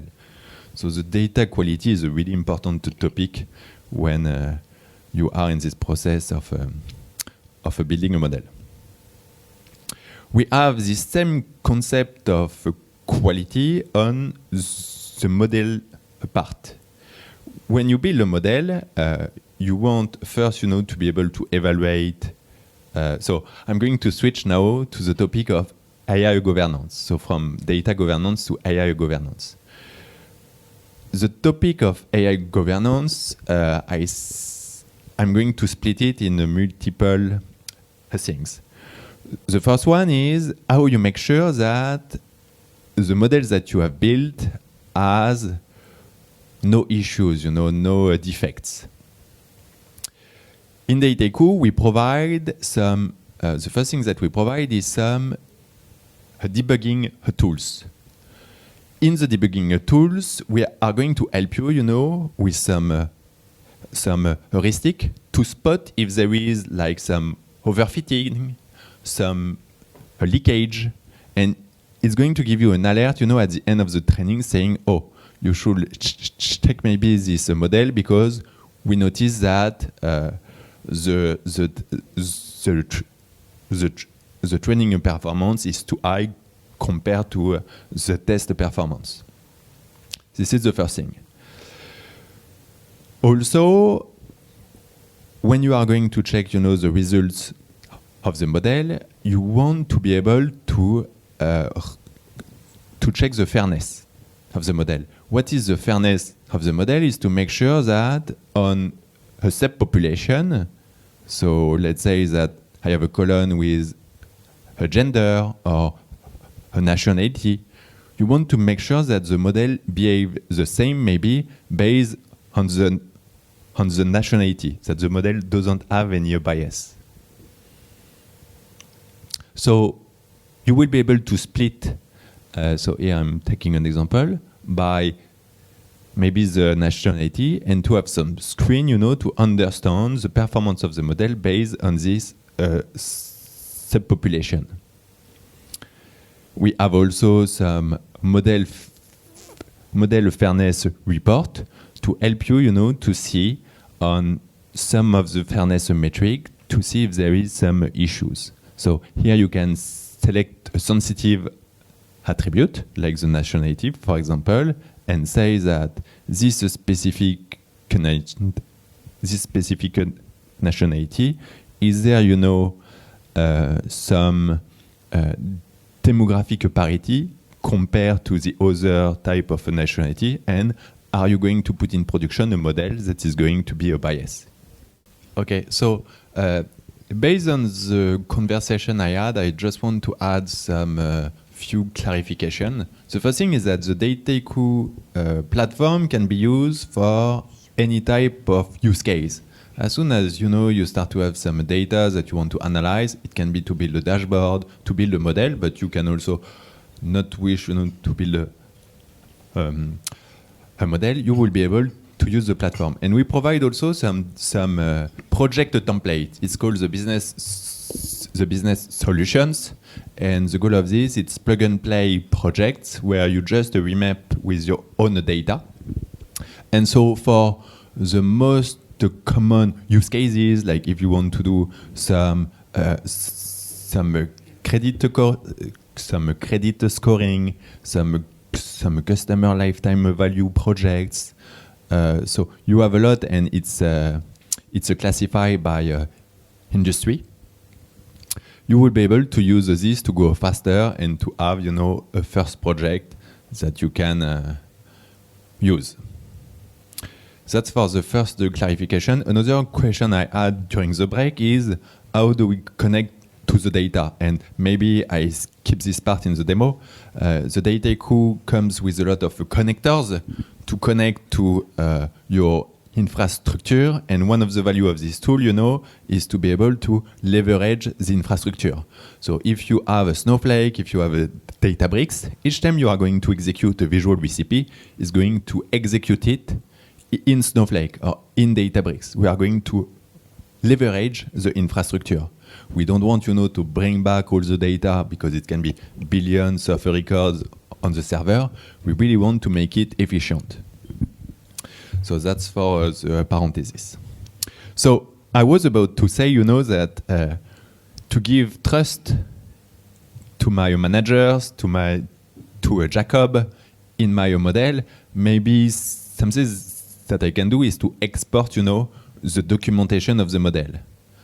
So once you have a model, what you can do is to choose, to export the model documentation. And as an output, it's going to generate this type of a PDF with all the metrics, all the screen, for Jacob to be able, to make sure that this model is good enough to go to a production. This template can be customized because maybe Jacob wants to check some specific things, And I think actually it's not easy, because when you think about the full project, before you deploy this to production, you want to make sure that the model doesn't have any leakage, that the performance that you expect is going to be the performance that you will have in production. You want to make sure also that the features are computed in the right way. So the fact of having, all these governance features is going to help Jacob to review my projects and to check if there is, an anomaly. So once I have, this best model in the flow, something that I may want to do now is to put some threshold on the quality of the model. Because maybe I want to make sure if I automate the retraining of the model, that the performance doesn't go below the AUC. For example, it's a matrix of the performance of the model. I want to make sure it has a specific standards in a production. So what I can do is to put some data, some metrics on the performance of the model and some checks. So a check is a condition on one of the metric, of the model. And so I can say I want to make sure that the AUC of my model is above a threshold. And so I'm going to define this threshold here. And if during a retraining, the new version of the model, the performance is below this threshold, the process of the retraining is going to fail. And so I will have a notification saying that the retraining has failed because I didn't meet, the expected target of performance.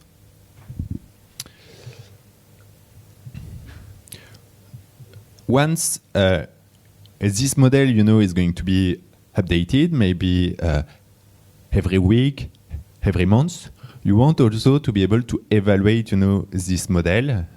So usually you are going to keep a specific data set that we call a test set, and you are going to use this evaluator recipe with a model evaluation store to keep track of the performance of the model and maybe also the drift of the model. So the concept of the drift is to check, if the input data set has a change. The input data set that I used a few months ago when I trained the first version of the model is maybe not the same, because maybe in this use case of fraud, I may have some new fraud patterns, I may have some new distribution in the data. And so I will be able also to automate the process of retraining. So what you see here is actually different version. Each color is a different version of the model. And so I was able, to see that over the time, I've activated an automation for activating, the retraining of the model each time that the performance was too low on the evaluation set. And so you can do this on the performance of the model. You can do this also on the drift to automate, the retraining of the model if you notice that it's not as good as before. You can have the same kind of model evaluation store when you use the Gen AI. Because now with the Gen AI, you will have a new type of LLMs maybe every few months. 2 weeks ago, there was the release of Llama 4. And so you want also to make sure that you can track, if you have a chatbot, for example, or if you have a Gen AI project, you want to make sure that you will be able, to track over time the performance, especially if you switch from a previous version of a LLM to a new one. You want to make sure you can track, the performance. So the evaluation also of the Gen AI model are important. And so in Dataiku, we have this concept of quality with the evaluation store of the model that I've shared. On the large language model and on the generative AI, I want also to show you 3 things about the governance. The first thing is the governance of the cost, because if you start to use, some LLM providers like the OpenAI, the Anthropic, at the end of the day, it's going to be costly, because each call, especially if you start to use it in production and to score a lot of data, each API call has a cost. So what you want to have is this kind of a dashboard to monitor the LLM cost. And so you can have, all the large language models that you use in the platform, from all the projects, from all the users, start to put some filter and start to see, what is the cost of each project, of each users. And so you will be able to explore and to break down all the cost of these models.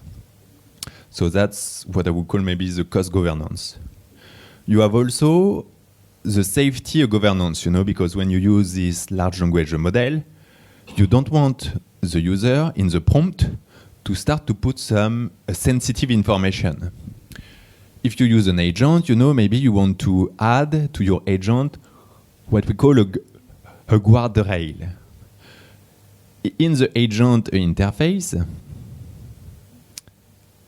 you will be able to add this in the settings, and a guardrail, it can be a PYY detector, it can be a toxicity detector. You want to make sure that no one is putting, some harmful information inside of the prompt. And so you can start to add this type of guardrail inside of your agent, to make sure that before the prompt goes to OpenAI, you have all the sensitive information replaced, for example, by a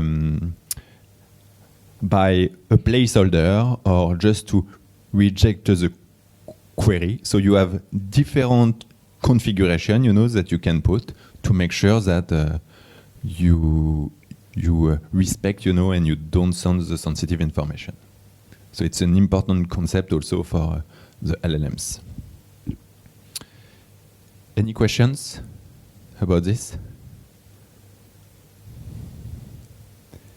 Okay, so the last topic I want to cover before I give to Jacob for the governor demo is the MLOps part, Once you have done all this project, we have this feature to automate the project. So it's called the scenario. So the scenario is basically the automation. You can add a trigger and say, I want to recompute the full flow every week, every month.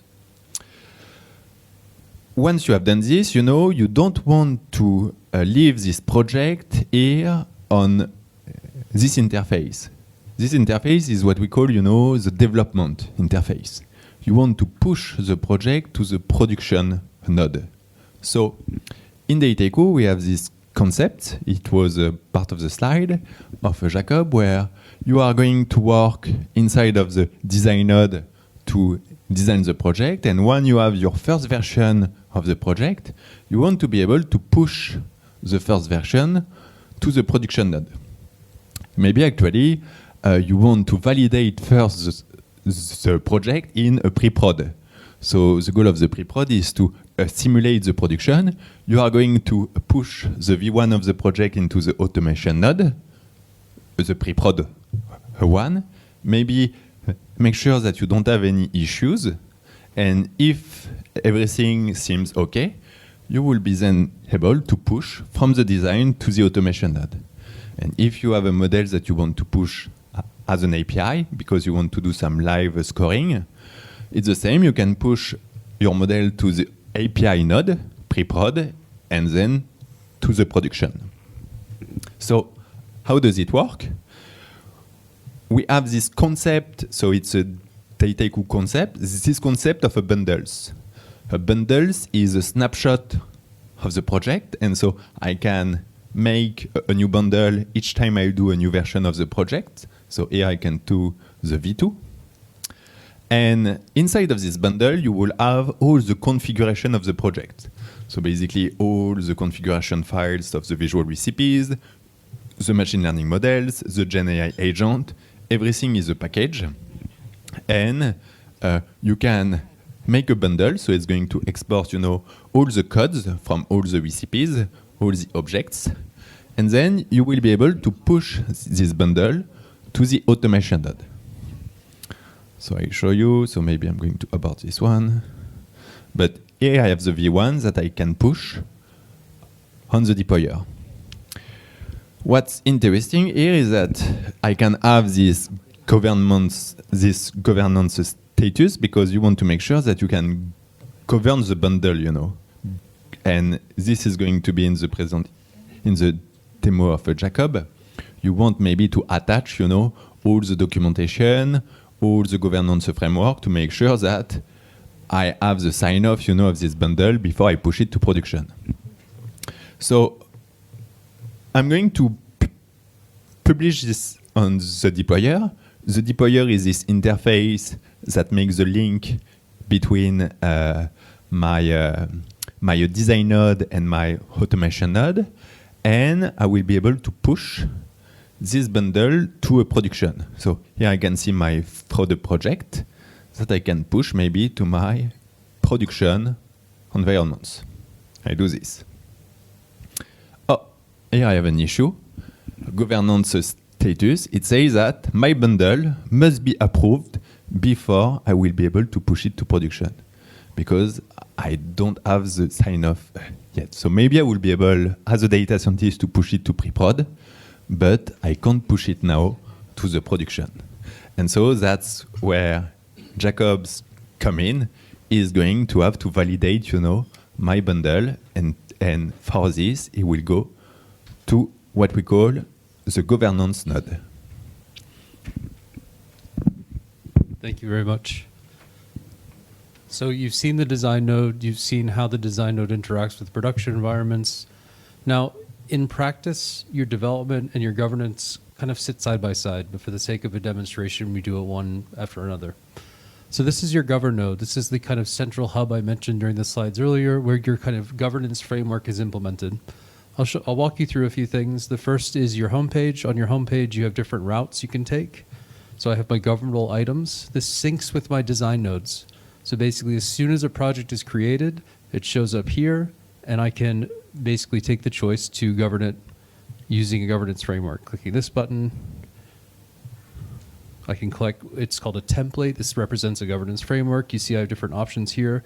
We'll come back to this in a moment, but I want to show you the other routes in. Next, I have a model registry.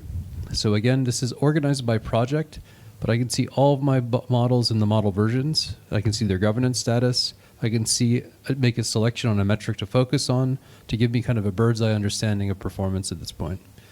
I have different ways of interacting with this registry. So I can search, I can focus on projects, I can focus on the governance status, I can choose projects that feature LLMs, so I can filter down based on that, or I can choose projects that have a deployed model already. Next, I have a bundle registry. It functions very similar to the model registry. It's organized by project. Under each project, I see the bundle. And again, I have the same search functionality. I can do complex filtering if that's required and save those filters. I mentioned business initiatives earlier. So this is the idea of grouping projects by business area. So for example, if I have a finance team, the head of finance team can come in and see the projects associated with them and their remit. I have other information I can capture about this, right? So basically the finance team's business initiative might be a specific or focused kind of initiative that ends, and I can basically set expectations here. Next, and finally, I have govern projects. So these are the things that come out of the box, right? So you open up the govern node for day one, and these are the features that exist. Here's my project, basically a project registry. I can see their govern status according to the framework that they're using, which is here. And then I can see the business initiative that they sit within, and then I can capture a bird's eye view of important considerations, things like risk rating against value, or whatever other kind of qualities I'm interested in from that kind of, probably a managerial perspective. So I'm going to go back to governable items. The project you created was, which one was it? Fraud agent? Yeah, it's a fraud agent.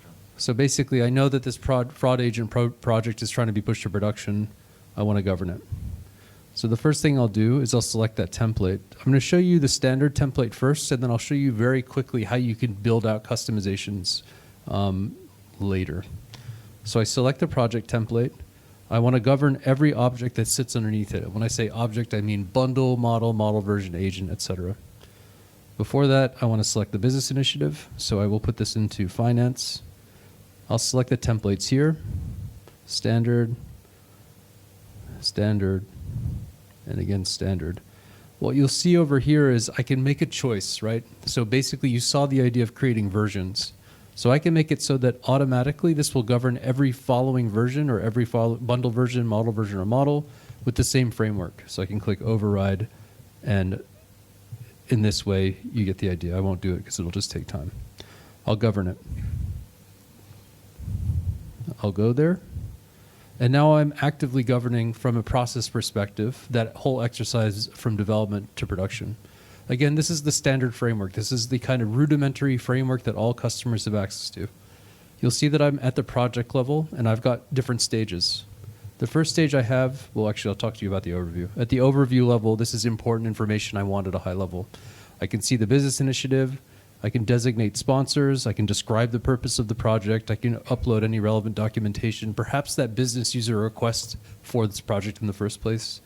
I can talk about where it's going to be implemented, any use case technical considerations, what kind of model it's going to be using, and whether it's going to be using sensitive data, and so on and so on.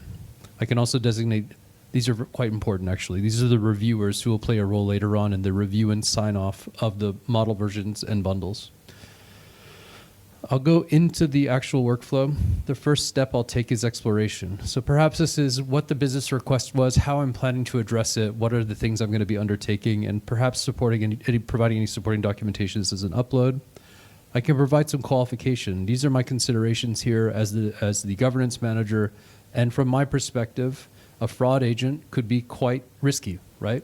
Because if I'm representing a part of the business that's concerned with the risk exposure to the business, if a fraud agent is malperforming or isn't well designed, it could basically be detecting frauds that aren't happening, which could have negative consequences for the customers, right? So if 3 times out of 10 the fraud agent fails, you can imagine those 7 times out of 10, I have a customer whose debit card or credit card might be shut off, which means unhappy customer, which means customer who's probably going to go to another bank. So I'd write something like very high risk, and I'd explain why, like the explanation I just gave you. Now, I won't go through everything in detail, but the premise is the same. What's the value here? Well, pretty high value, because if we're detecting fraud effectively, that means that we're minimizing our losses. And then cost rating, I can associate the prospective costs of using an LLM. I could associate the expected costs of expectations on retraining, et cetera. And then feasibility, is it actually achievable, and so on. So at this stage, I'll communicate that it's qualified. I think that we should push it forward. So I'm going to go, I'll say, yes, go for it. I'll explain why I've made that decision. So this is now documented. So if I ever have to report to my manager or to leadership why we've decided to push this forward, I can do that. Once it's in progress, I'll take some notes. The expectation perhaps is, and this is a French keyboard, and I don't use a French keyboard, so I'm not going to type. If you're not familiar, French keyboards are not QWERTY. They're AZERT. It's a mess. So what I will do is I'll explain expectations on the progress on its development. I'll save at this point, and I'll just go into the model level. So this is where you see all the child objects in the standard workflow. So we know that there's a model version. Remember, these have been governed already because I've chosen that at the outset. So I've got my predict fraud. This was the ML model. You can see all of the model versions here. Oh, there's more even. Show more. This is the most model versions I've ever used at a demo. You'll see here this green dot green check mark represents the active model version. This is the one that was actually feeding the agent on the design node. So if I click in here, I need to make sure that this is also reviewed and signed off on. So from a development perspective, perhaps I've talked to Matt about basically what he's decided to do with respect to training the model, what his kind of evaluation of it was. I can provide that supporting documentation here for audit purposes.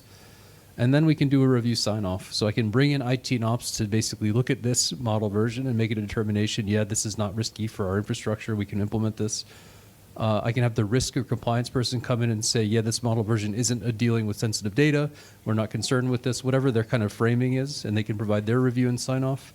And the way that this is done is basically you nominate somebody and they can come in and interact with it. And then a final approver, perhaps that's me at this point. So as a final approver, a lot rests on my shoulders because I'm making the decision based on this feedback and based on my understanding of what's gone into the model version that it should and can be operationalized and pushed into production. I can check deployment status. Once it's put into production, I can take any notes about that production environment that's required. So remember, this is being productionalized as a bundle, right? The bundle is the thing that will meet the world, like it's the thing that will interact with the world outside.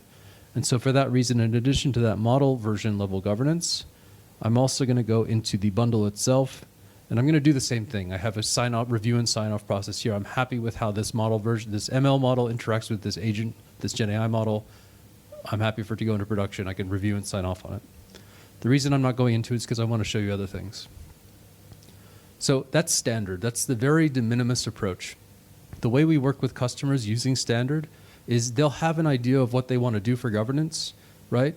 And with the standard template, it's non-customizable. So we'll help them understand how best to use this structure given their goals.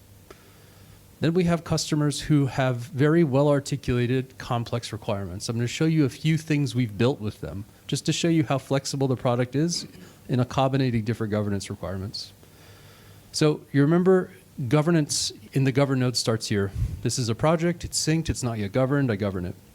In a world where customers want to qualify proposals, you remember the business lead who was like, I want this yesterday?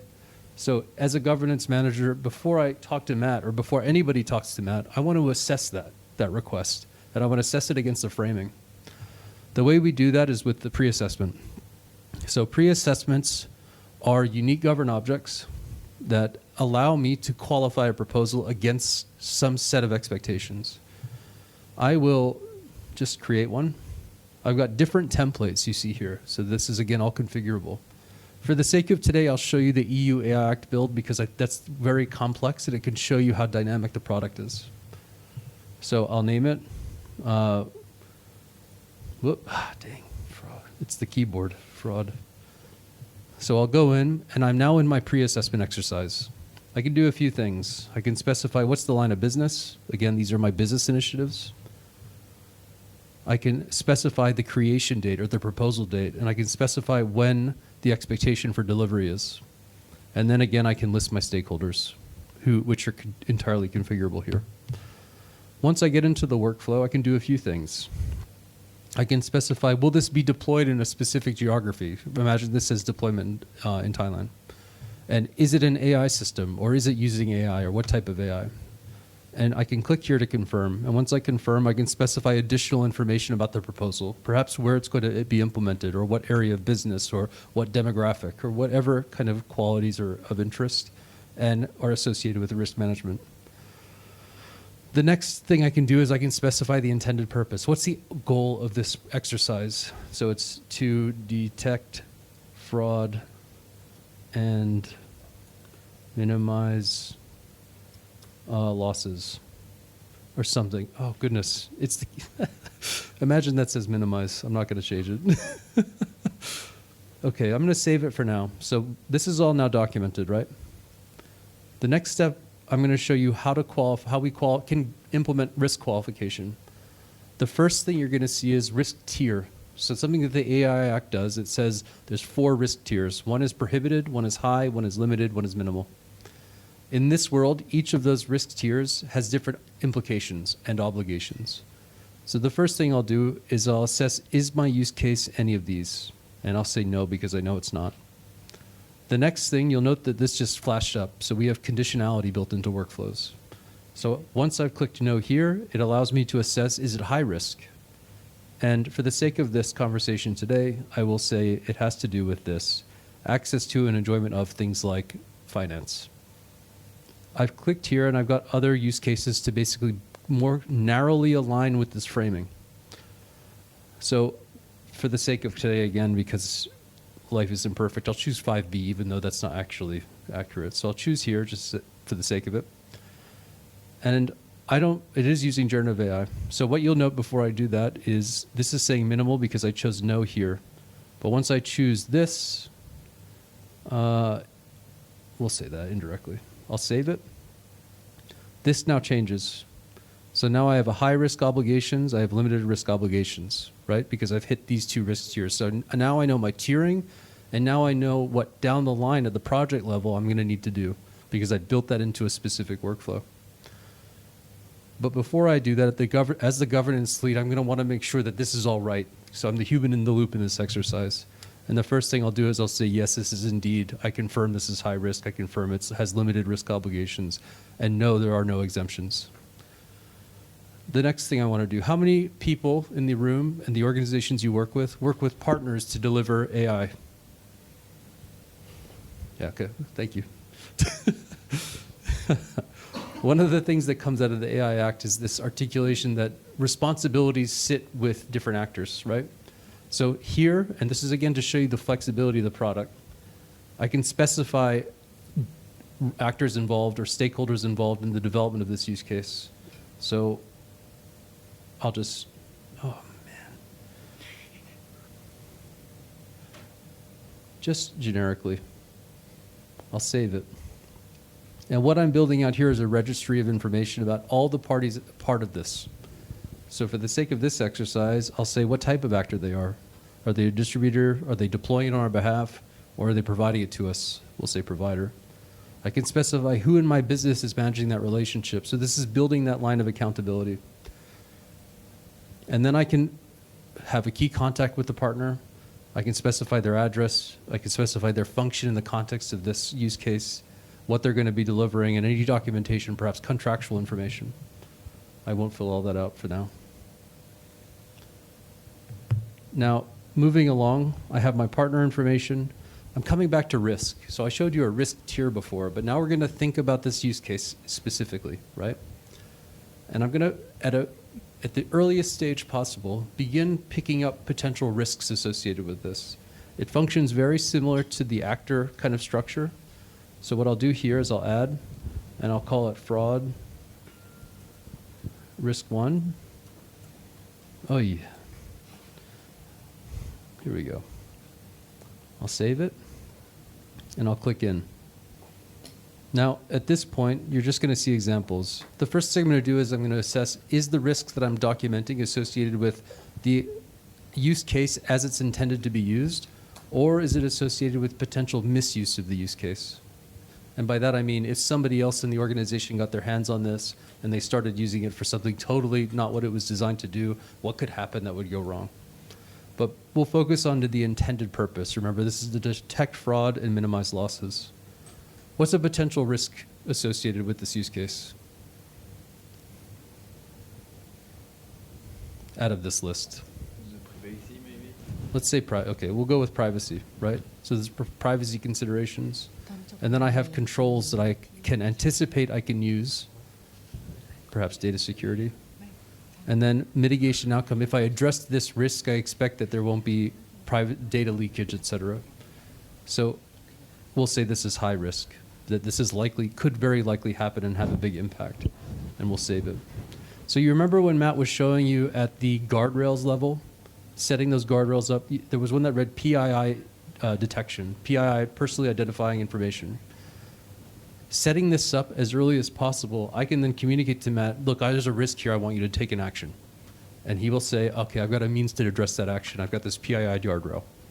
And you see the relationship here, right? So my risk anticipation is met with his risk mitigation. So if I go back, I can now get to this process of, should we actually build this project? Should I approve this as the governance lead, given everything I know? I know the purpose, I know it's high risk, I know that I'm relying on a partner to deliver some things. I know that there are some risks I've identified up top, but is the benefit to the business high enough that I think it should go forward? I'll say yes. I won't do it now, but there's a review, sign off, and then I can attach the project here. I'm going to now dip into one that's already existing because it's a little bit more straightforward and I don't have to use the keyboard. So I will go to my project registry. I'll go to the EU Act High Risk, and I see that I've got some use cases here. This is just for the sake of showing you what happens once you've done a pre-assessment. So you'll see the pre-assessment attaches to the project here. I am validated that it's completed. I can see the bundles associated with this use case here. And then I get into actual project governance. And in project governance, I can do the first thing I do is as the governance position, understanding the use case, I set expectations around certain metrics and thresholds. So given that this, imagine it's about fraud, given that this is about fraud, I will not tolerate as a representative of the business that there's an error rate higher than 0.9. So like I just won't allow that, 2 times out of 10, this thing will malfunction and I'll potentially lose a customer. And so on and so on. And so I'm establishing a baseline from the governance perspective that can be informed to the data scientists as in terms of what's tolerable to the business from a risk management perspective. And then we move along and we get to the model development. So you remember it goes model development, then bundle, bundle being the thing you operationalize. At this stage, I'm governing the model version. And this is, again, EU Act aligned, but it's this idea that I have data sets represented here that are used in the model development, which you saw on the design node. And I have qualifying questions and metadata capture about those. So one of the things that I just want to highlight is use of personal data. So I'm capturing information about personal data usage, as well as steps I'm taking to manage that. I'm not going to go through it in detail, but the point is just to show you flexibility of the product, that it can be quite wide in scope and expansive. And it helps to set expectations to the data scientists in terms of what actions they should take. What I will highlight at this point is that those metrics I established up top, and this happens at the bundle level from a risk perspective, are brought back down here, and then I can do my validation exercise. Did Matt do the right things? Am I happy with this? All of this becomes important information in my decision to ultimately sign off on the model version. So basically, I built out an audit trail that aligns to my AI governance framework, and I can be confident that the thing that is actually put into production is aligned to my and the company's expectations. I'll go back. So I mentioned the model version here. What I didn't show you yet is this. So I can confirm that there's a Gen AI model being used. I can confirm whether or not the quality of the Gen AI model. This is a very EU Act specific thing. And then I can bring a model card in representing that model version that I expect to use. Now, why is that important? In the world today, as part of our interesting relationships with model providers, we are net beneficiaries from accessing models, but we don't have a lot of information about the models themselves from the providers. So things like model eval, things like being able to understand through an evaluation process what models work best for what use cases are critical. That being said, there's this expectation that in time, model providers will give us more information. How are models trained? What's their performance? What's the risks associated with these models? And so in anticipation of that, we've built model cards. Right now, it's informed by Hugging Face, who has this information. And I can use this information as part of my project level governance to decide, yes, this is good, this is sufficient, I'm happy with this being part of, this model version being part of the exercise.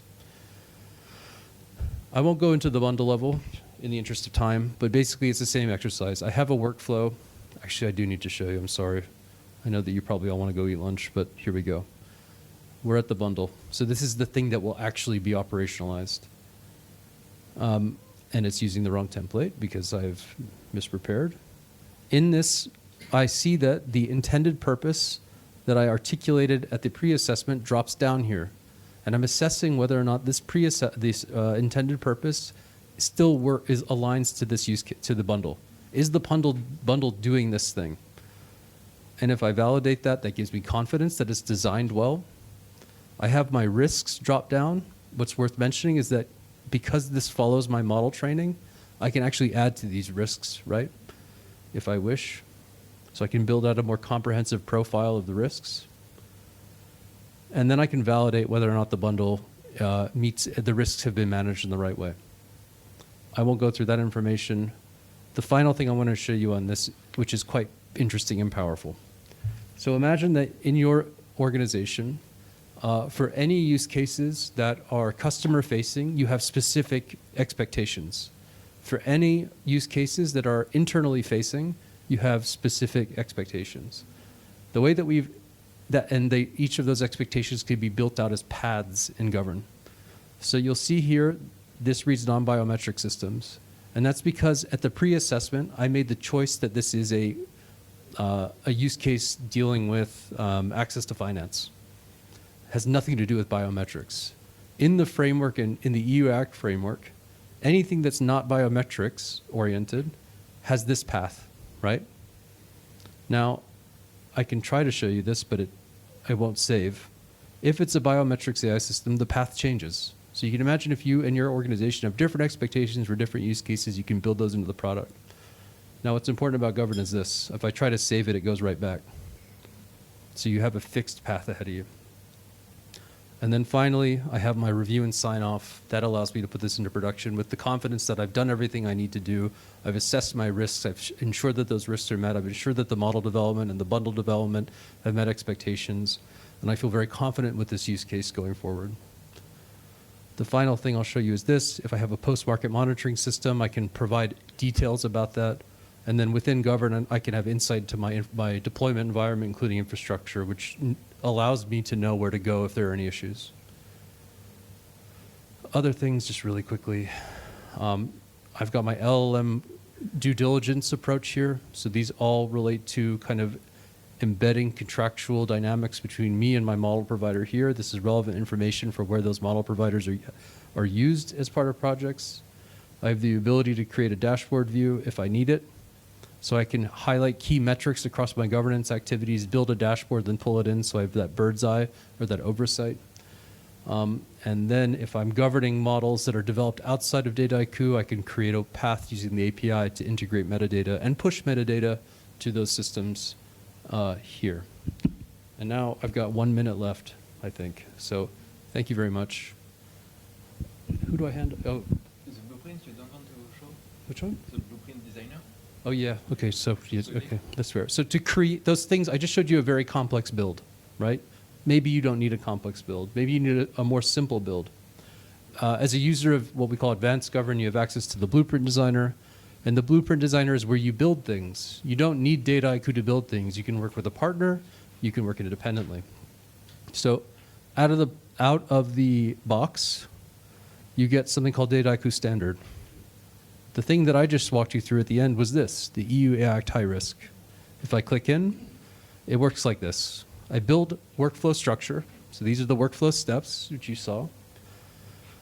I build fields. So these are the kind of metadata capture I want. So this is a Boolean. I won't talk about references right now. This is a list. You get the idea. And then I compose those views into fields, or fields into views. So then I basically structure the way in which I engage that workflow. So it's non-code based. You can use Python if you want to use the API, but you don't need to. And you can self-manage, or you can work with a partner to manage this. You're not locked out of this space. This is your space. I will now end. And the hooks, it's really interesting. Okay, the hooks.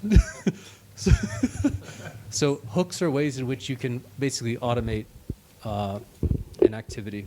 Do you want to talk about? You're more technical than I am. So part of the process, maybe in the workflow, let's say that at the end, he doesn't want me to deploy the model in production. What he can do, is to add a hook, and as soon as he's going to reject, the the model, maybe inside of the hook, it can have some Python code to send me automatically a notification or to add automatically a tag to my projects to say that it's not going to be deployed in production. And so you can think about, how to automate the process from the govern node to the design node, because you can interact, with this Python code with the design node. So I feel it's quite interesting because you can automate also some of the processes that you have internally. So just to conclude with the demo, the last step of the story, is when my project has been deployed in a production, I want to keep, to monitor this project. And so for this, if I go back to this deployer, I will be able, to monitor all the projects in production and also my API endpoints. What does it mean? It means that for each project, I can check if I was able to deploy it with the deployment status. If I put, some threshold on the performance, on the drift, I will be able to validate what we call the model status. If I have, this automation and the automation is not failing, I will have, a green mark on the execution status. The data quality screen that I've shared is going to be validated in the data status, and the governance status is based on the acceptance, in the governance. So from this screen, you can monitor, on the projects, all the important, status of the production. If everything is green, the global status switch to green. So here I still have some work because nothing is green in this unified monitoring view. That's it. ค่ะวันนี้ในทางของ Dataiku แล้วก็ ITTICON ขอบคุณมากๆนะคะที่มาร่วมสัมมนาในวันนี้นะคะเราพยายามที่จะอย่างเอาหัวข้อที่คิดว่าน่าจะมีความสนใจนะคะแต่สามารถฟีดแบ็กทางคุณแอร์หรือทางทีม ITTICON ได้เลยนะคะว่าในมุมของ AI หรืออะไรอยากจะมีหัวข้อไหนที่สนใจเนี้ยค่ะเราจะพยายามเอา expert ที่เรามีอยู่นะคะในหลายๆด้านเข้ามาคุยตรงนี้นะคะจริงๆเมื่อสักครู่ที่เราคุยเรื่อง AI governance นะคะจริงๆเราก็จะมีมุมอื่นด้วยเช่นบางที่ค่อนข้างมาชัวร์มี AI โปรเจกต์อยู่หลายๆโปรเจกต์แล้วจะทำยังไงให้มันมีเหมือน Unify Platform เนอะที่มา oversee ทุกอย่างเป็นที่เดียวกันได้อย่างเงี้ยค่ะจริงๆนอกจากJacobแล้วก็จะมีทีมที่เป็นพวก Business Transformation ด้วยนะคะที่มาช่วยในมุมนั้นช่วยมาดูพวก Roadmap ต่างๆก็คือเราไม่ได้ขายแค่ Solution นะคะเราขาย end to end เลยในเรื่องของการที่จะทำยังไงก็ได้ให้ Businessสามารถใช้แล้วก็ embrace AI ได้ในทุกๆวันในการใช้งานจริงๆนะคะ